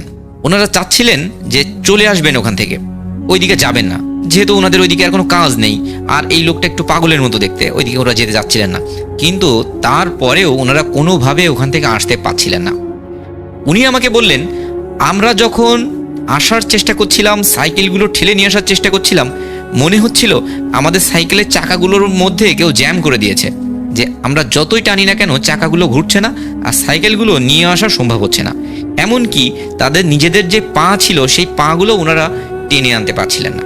ওনারা অদ্ভুত একটি সমস্যার মধ্যে পড়ে যান এবং এক পর্যায়ে বাধ্য হয়েই ওই ঘরের কাছে ওই ছেলেটির ওখানে ওনাদের যেতে হয়। ওখানে গিয়ে ওই ছেলেটি ওনাদের আরও কিছু ভালো খাবার খেতে দেয়, যেগুলো খেয়ে ওনারা নিজেদের উপরেই কন্ট্রোল রাখতে পারছিলেন না, যে আসলে এত সুন্দর খাবার, এত ভালো জিনিস ওনারা কন্ট্রোল করতে পারছিলেন না। এরপরে ওই ছেলেটি কাকাদের প্রলোভন দেন, কাকা এবং ওই তার সহকারীকে, যে তোমরা যদি আমাকে একটা কাজ দিব, এই কাজটি যদি সুন্দরভাবে করে দিতে পারো, তোমাদের এমন একটি ক্ষমতা দেব বা এমন একটা উপায় বলে দেব যেটি দিয়ে তোমরা যা চাবা তাই হবে। এমনকি তোমরা যদি টাকা চাও, যত টাকা চাও আমি তোমাদের ইচ্ছা মতো সাধ্য মতো টাকা দিব, যা দিয়ে তোমাদের জীবন আরামায়েশে তোমরা কাটতে পারবে। প্রথম পর্যায়ে কাকা কিন্তু এই প্রলোভনের মধ্যে পড়ে যায়, কিন্তু ওনাদের ঘোর ভাঙে কিছু সময় পরে। ওনারা দুইজন দেখেন যে ওই ছেলেটি খারাপ কোনো কিছু করছে, যেহেতু কাকার বয়স তখন অলরেডি 40-42 বছর বয়স। উনি ওই সময় দেখেন যে ওই ছেলেটি কিছু খারাপ কাজ করছে, যেমন কোনো প্রাণী বা মানুষের যে কারোর কিছু রক্ত হোক, তারপরে সেখানে চুল হোক, কিছু কালো সুতা, তারপরে আরও একটা পুতুলের মতো জিনিস, এইগুলো নিয়ে কিছু একটা করছে। ওনারা কিন্তু দূর থেকে দেখে, যেহেতু গ্রামের মানুষ, ওনারা কিন্তু বুঝতে পেরেছেন যে এটি কালো জাদু বা ব্ল্যাক ম্যাজিক বা কুফরি হোক, যে কোনো টাইপের কাজ এই ছেলেটি করে, এর সাথে কোনোভাবেই আমাদের থাকা যাবে না। উনি যে কোনোভাবে চেষ্টা করছিলেন ওখান থেকে চলে আসার জন্য, কিন্তু ওই ছেলেটি কাকা বা ওনার সহকারীর হাতে দুটো জিনিস পরিয়ে দিয়েছিলেন, যেটি আমাদের বর্তমান সময়ে যে রাবার ব্যান্ড আমরা অনেক সময় পরি হাতে, এমন টাইপের। ওইটি ওনাদের এত হাতে জ্বলছিল বা ওনাদের এত বেশি কষ্ট হচ্ছিল যে ওনারা কোনোভাবেই ওখান থেকে চলে আসতে পারছিলেন না, যত চেষ্টা করুক না কেন। অ্যাট লাস্ট বাধ্য হয়ে ওনাদের কিন্তু থেকে যেতে হয় এবং ওই ছেলেটির প্রস্তাবে কিন্তু রাজি হতে হয়। ওনারা বসে আছেন, রাত 1টা, 1:30, 2টা বেজে যাচ্ছে। 2টা, 2:30টার সময়ে ওই ছেলেটি এসে কাকা এবং তার সহকারী দুজনকে বললেন যে আমার সাথে এখন যেতে হবে। ওই ছেলেটি আগে আগে একটি মশাল ধরিয়ে নদীর পাড় ধরে হাঁটতে শুরু করলেন। প্রায় 3 কিলোমিটার রাস্তা ওনারা হেঁটে গেলেন। কোথায় গেলেন? রাত্রেবেলায় ওনারা রাস্তা চিনতে পারছিলেন না। যাওয়ার পরে দেখেন নদীর পাশে কচুরিপানা জমা হয়েছে অনেক, এবং সেখানে অনেক ময়লা টয়লা জমে আছে নদীর। ওই জায়গায় মনে হচ্ছে কিছু একটা ভেসে আছে এবং সেই জিনিসটি কোনো একটা দড়ি দিয়ে বাঁধা আছে উপরে। ওই ছেলেটি ওই দড়ি ধরে টেনে টেনে টেনে টেনে ওই জিনিসটিকে নদীর মাঝখান থেকে নদীর কূলে নিয়ে চলে আসে। আসার পরে কাকা এবং তার সহকারী দুজন দেখে মারাত্মক আকারে ভয় পেয়ে যায়। আসলে ওই জিনিসটি ছিল একটি মৃত মেয়ের লাশ। সেই লাশটি এতটাই বিভৎস হয়ে গিয়েছিল, এতটাই ফুলে গিয়েছিল যে সেটি দেখে যে কেউ যখন তখন ভয় পাবে, এমনকি এটি যদি দিনের বেলাতেও হয়। আর ওখান থেকে এত বাজে গন্ধ ছাড়ছিল যে সেটি মানুষের পক্ষে সহ্য করা কোনোভাবেই পসিবল না। ওনারা দৌড় দিয়ে চলে যেতে যাচ্ছিলেন, কিন্তু ওই ছেলেটি কোনোভাবেই তাদের যেতে দেয়নি। ওই ছেলেটি পানিতে নামবে না, কিন্তু বলছে তোমরা পানিতে নামো এবং এই লাশটিকে উপরে তোলো।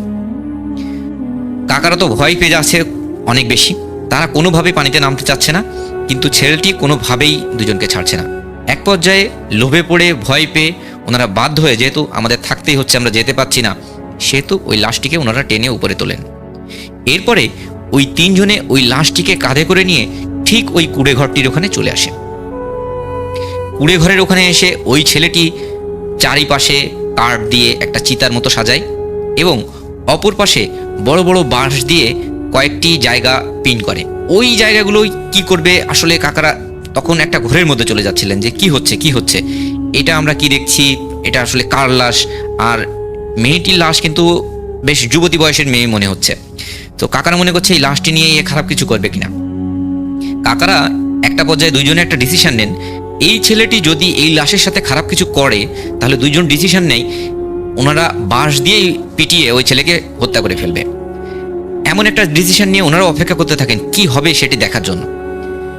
এক পর্যায়ে ওই ছেলেটি ওই লাশের 4 হাত পা 4টা জায়গায় খুঁটিতে বেঁধে ফেলে এবং তার মুখের উপরে, মানে মাথার উপরে, কপালের ওখানে একটি প্রদীপের মতো জ্বালিয়ে সেখানে মুখের মধ্যে কিছু দিতে থাকে এবং কিছু মন্ত্র হোক, যে মন্ত্রগুলা সাধারণত শোনা যায় এমন কিছু মন্ত্র বলছিল যেগুলো কাকারা বুঝতে পারছিল, আবার কিছু কোরআনের আয়াতের মতো কিছু জিনিস বলছিল যেটা কাকা বুঝতে পারছিল না, সে সেভাবে আমাকে বলেছে এমন কিছু বলছিল। এবং মাঝে মাঝে এমন কিছু জিনিস ওই মাথার কপালের উপরে রাখা যে আগুন যেটা ছিল, যে প্রদীপটা ছিল, সেখানে ছিটিয়ে দিচ্ছিল, আর সাথে সাথে সেই এলাকা একেবারে ধোয়া ধোয়া ধোয়া ধোয়া হয়ে যাচ্ছিল। আর এত বেশি চোখ জ্বলছিল যে কিছু দেখা যাচ্ছিল না, এমন একটি পরিবেশ তৈরি হচ্ছিল। কাকারা দুইজনে তো অনেক ভয় পেয়ে অনেক দূরে একটা জায়গায় বসেছিল।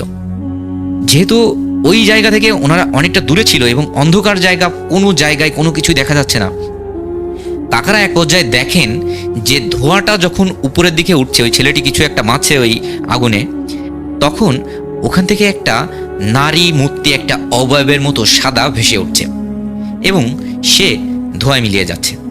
আবার যখন দিচ্ছে আবার এইভাবে ধোঁয়ায় মিলিয়ে যাচ্ছে। এক পর্যায়ে ওই ছেলেটি খুব বেশি চিৎকার চেঁচামেচি শুরু করে যে এই তোরা কোথায় গেলি, কোথায় গেলি, শীঘ্রই আমাকে মেরে ফেললো, আমাকে খেয়ে ফেললো, এমন করে। এবং চারিদিক দিয়ে বাঘের ডাক, কুকুরের ডাক, শেয়ালের ডাক, এমন বিভিন্ন রকম ডাক শোনা যাচ্ছে। কাকারা দ্রুত ওখানে ছুটে যান এবং গিয়ে দেখেন ওই যে লাশটি, সেটি তার বুকের সাথে ওই ছেলেটিকে জোরে চেপে ধরে রেখেছে এবং ওই ছেলেটি বারবার বলছে এই তোরা যা পারিস তাই নিয়ে এসে এর মুখের মধ্যে দে, এর মুখের মধ্যে দে, এর মুখটা বন্ধ করা, না হলে আমি শেষ, তোরাও শেষ, তোরাও বাঁচবি না, আমিও বাঁচবো না। তো কাকারা হাতের মাথায় কি আর পাবে, যতটা পাচ্ছে বালি নিয়ে মুখের মধ্যে ভরে দিচ্ছে। এক পর্যায়ে এইটা করতে করতে সকাল হয়ে যায় এবং সকাল হয়ে গেলে ওই লাশটি কিন্তু ওই ছেলেকে ছেড়ে দেয় এবং ওনারা ওই জায়গাতেই তাড়াতাড়ি পেট্রোল হোক বা কেরোসিন হোক এমন কিছু একটা এনেছিল ওই ছেলেটি, ওইটা দিয়ে ওই লাশটাকে ওখানে জ্বালিয়ে দেয় যাতে তাড়াতাড়ি মিশে যায়। এরপরে কাকাদেরা বাড়ি চলে আসে এবং ওই ছেলেটি ছেড়ে দেয় এবং সাথে অনেক কিছু টাকা পয়সাও কিন্তু কাকাদের দিয়ে দেয়। এরপরে বলে তোদের যদি কোনো সমস্যা হয় তাহলে এই জায়গায় এসে আমাকে স্মরণ করবি বা আমাকে খোঁজ করবি, দেখবি কোনো না কোনো জায়গায় তোদের সাথে আমার দেখা হয়ে গেছে। সো কাকারা এরপরে বাড়িতে চলে আসার পরে দুইজনে মারাত্মক আকারে ভয় পাওয়ার কারণে অনেক অনেক বেশি অসুস্থ হয়ে পড়ে এবং দীর্ঘ প্রায় 1 মাস দুইজনেই জ্বরে বিভিন্ন রোগে ভোগেন। কাকার বিভিন্ন রকম শারীরিক সমস্যা হয়, পার একটা জায়গায় প্যারালাইজড হয়ে যাওয়ার মতো হয়ে যায়, অনেক সমস্যা হয়। সো এইভাবে 1 মাস কাটার পরে আস্তে আস্তে দুইজনেই সুস্থ হয়ে যায় এবং আবার ওনারা কাজ করা শুরু করেন, যেহেতু ওনারা গরিব মানুষ। 1-1.5 মাস পরে ওনারা প্রায় ঘটনাটি ভুলতেই বসেছিলেন। ঠিক ওই রাস্তা দিয়ে যখন ওনারা আবার সাতক্ষীরা থেকে ফিরছেন তখন দেখেন একটা জায়গায় অনেক লোক জড়ো হয়ে আছে। ওনারা তাড়াতাড়ি সেই জায়গায় কি হচ্ছে সেটি দেখার জন্য যেয়ে দেখেন ওই ছেলেটি তাকে চরের মধ্যে এক জায়গায় ভিজে যে জায়গা, যেখান থেকে পানি নেমে গেলে জায়গাটি ভিজে থাকে, সেখানে মাথা নিচের দিকে দেওয়া এবং হাতটি ভেঙে পিছন দিকে একেবারে উল্টা করে দিলে যেমন হয় তেমনভাবে পুঁতে রাখা হয়েছে। এই ঘটনাটি দেখে ওনারা এত বেশি শক হয়ে যান যে আসলে কি করবেন না, ওখানে দাঁড়িয়ে থাকবেন কি থাকবেন না এটি বুঝতে পারেন না। এক পর্যায়ে কিছু দূর আসার পরে কিছু লোকজন ওনাদের সাথে হেঁটে হেঁটে আসছিল এবং ওনাদের মুখেই শোনেন যে ওই ছেলেটি গ্রামে গ্রামে বিভিন্ন জায়গায় গিয়ে বিভিন্ন লোকেদের উপকার করে দেবে, এ করে দেবে, সে করে দিবে বলে বিভিন্ন রকম কাজ করে থাকে এবং সেই ব্ল্যাক ম্যাজিক বা কুফরি করে, যেটাকে কালো জাদু বলা হয়। তো এই করার জন্য এক মহিলার সন্তান হয় না, তাকে সন্তান দিবে, এ করবে তা করবে, এসব বলে সে একটি প্রসেস করে এবং সেই কাজটিতে সে সফল না হওয়ার কারণে ওই যে আত্মা বা জিন বা যারই সে সাধনা করছিল, যাকে আনার চেষ্টা করছিল, তার হাতেই এই ছেলেটির আজকে সকালে মৃত্যু হয়েছে এবং সকালবেলায় মৃত্যু হয়েছে।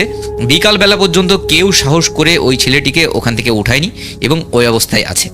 পরবর্তীতে তার কিভাবে সৎকার হয়েছিল, কিভাবে উঠানো হয়েছিল, কিছু হয়েছিল, কাকার ওই রাস্তাতে যাতায়াতও করতেন না এবং কোনো রকম খবর নেননি। এটি ছিল রাসেল ভাই ঘটনা। কাকা আমার সাথে যেভাবে শেয়ার করেছেন আমিও আপনার সাথে ঠিক সেইভাবে শেয়ার করলাম, কোনো কিছু সংযোজন বিয়োজন না করেই। সো ঘটনাটি যদি আপনার ভালো লেগে থাকে তাহলে অবশ্যই শ্রোতাদের উদ্দেশ্যে প্রচার করবেন এবং আপনারা যারা শুনছেন সবাই ভালো থাকবেন। ধন্যবাদ।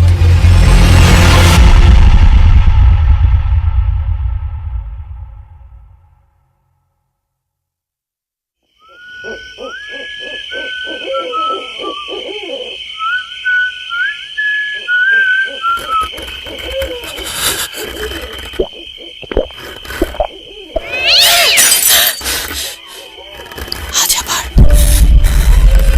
শুনতে পাচ্ছেন শব্দটা?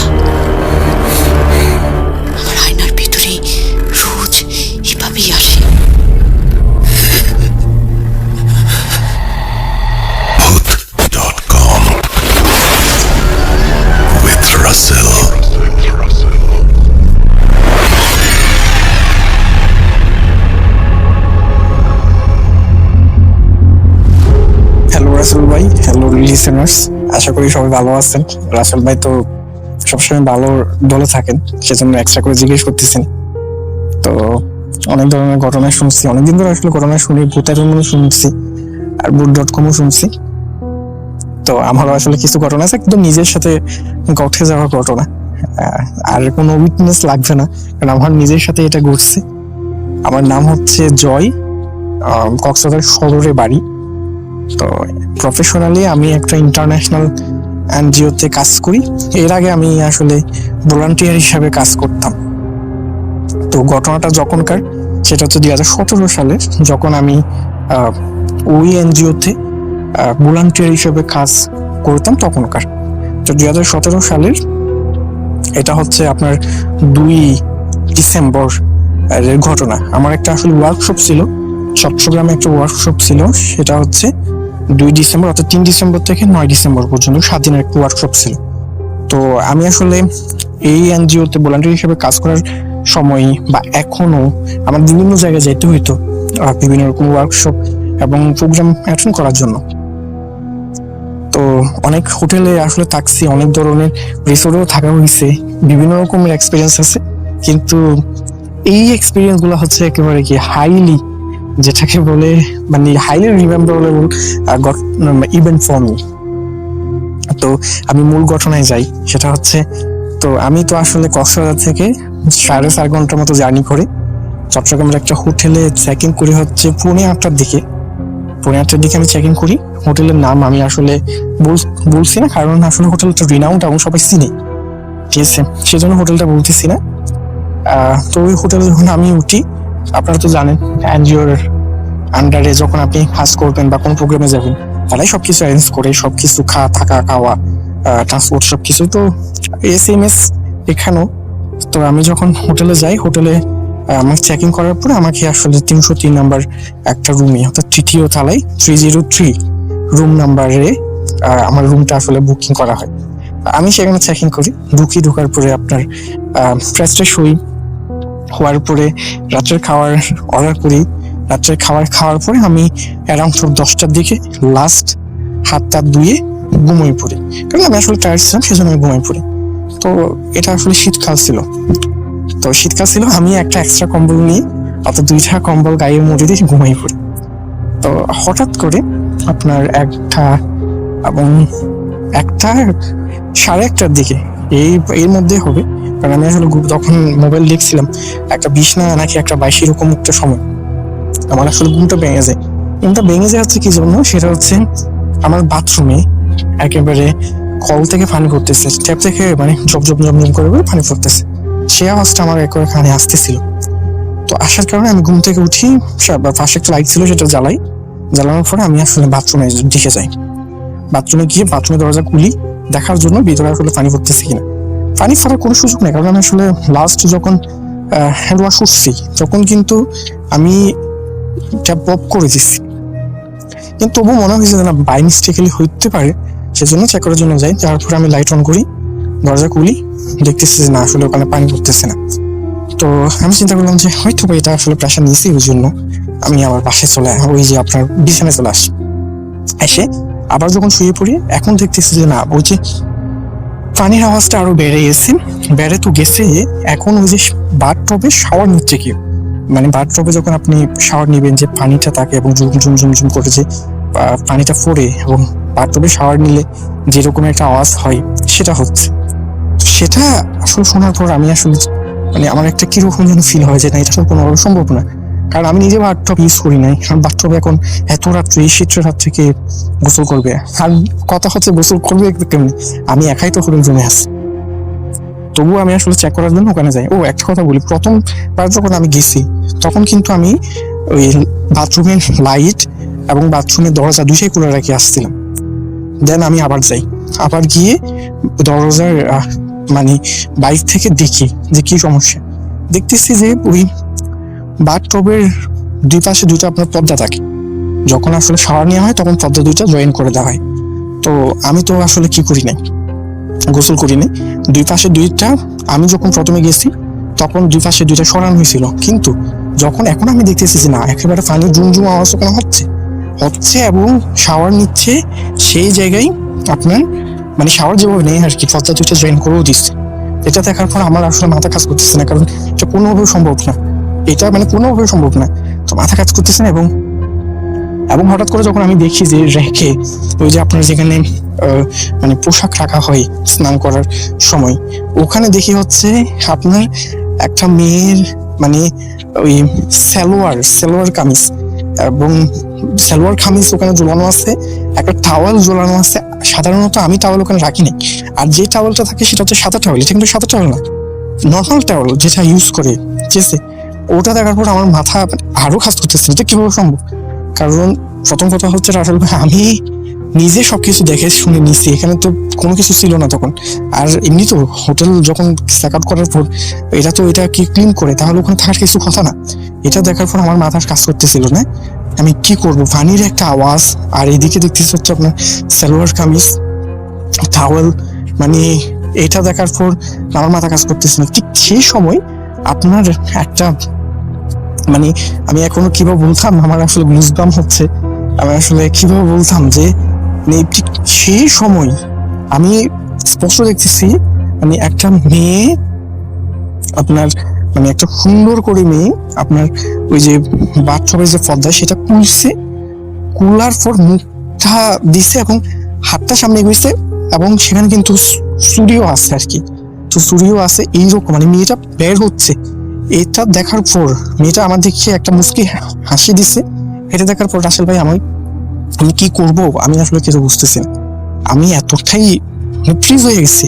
আমি কিন্তু ওই বাথরুমের বাইরে আমি দেখতেছি যে না, মেয়েটা একটা সালোয়ার কামিজ নিয়ে শাওয়ার নিচ্ছে, পর্দা সরাই ফেলছে যখন, এবং হাসতেছে, মুসলিম মতো হাসছে।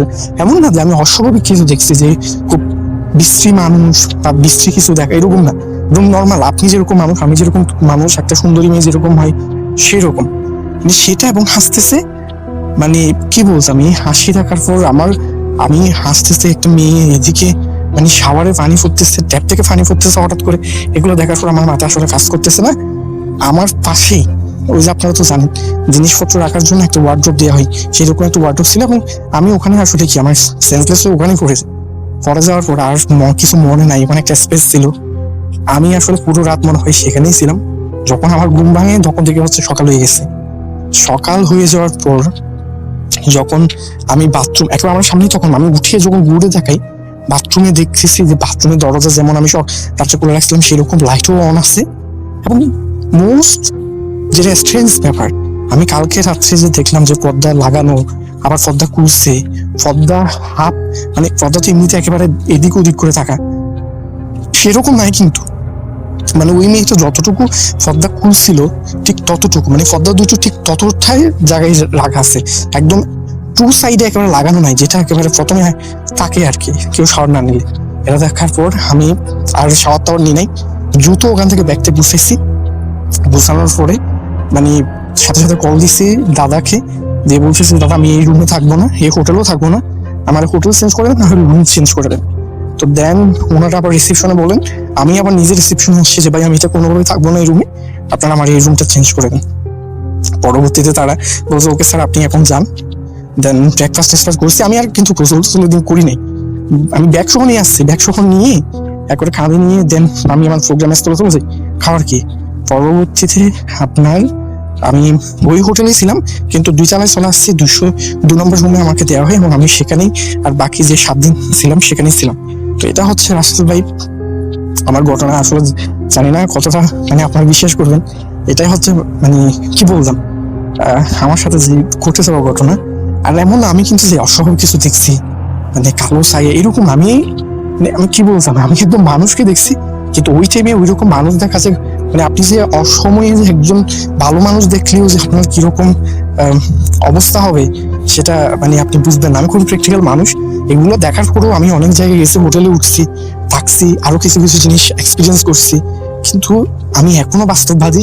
আমি আসলে জানি না সেটা এক্সপ্লেনেশন কিভাবে দিব, কারণ কোনোভাবেই সম্ভব না। আমি একাই হোটেলে চেকিং করছি, এবং আপনি চিন্তা করে দেখেন ওই আপনার রেখে মেয়ের সালোয়ার কামিজ, এবং ওই মেয়েটা সালোয়ার কামিজ দিয়ে শাওয়ার করতেছে, এরকম একটা অবস্থা যদি আপনি রাতে আপনার 2টার দিকে দেখেন তাহলে অবস্থা কিরকমের হবে, যেখানে আপনি হোটেলে একা আছেন আর কেউ নাই। তো এই হচ্ছে ঘটনা। যদি মনে হয় যে ভালো লাগছে তাহলে অবশ্যই প্রচার করবেন। সবার জন্য অনেক শুভকামনা রইল। আরো কিছু ঘটনা আছে সেগুলো আমি আসলে সময় করে ফাটিয়ে দেওয়ার চেষ্টা করব। তো ভূত এফএম আরো দীর্ঘদিন চলুক, সে আশা করি। আমার জন্য সবাই প্রার্থনা করবেন যেন আমি সবসময় সুস্থ থাকি এবং আপনাদের সাথে থাকি। ধন্যবাদ।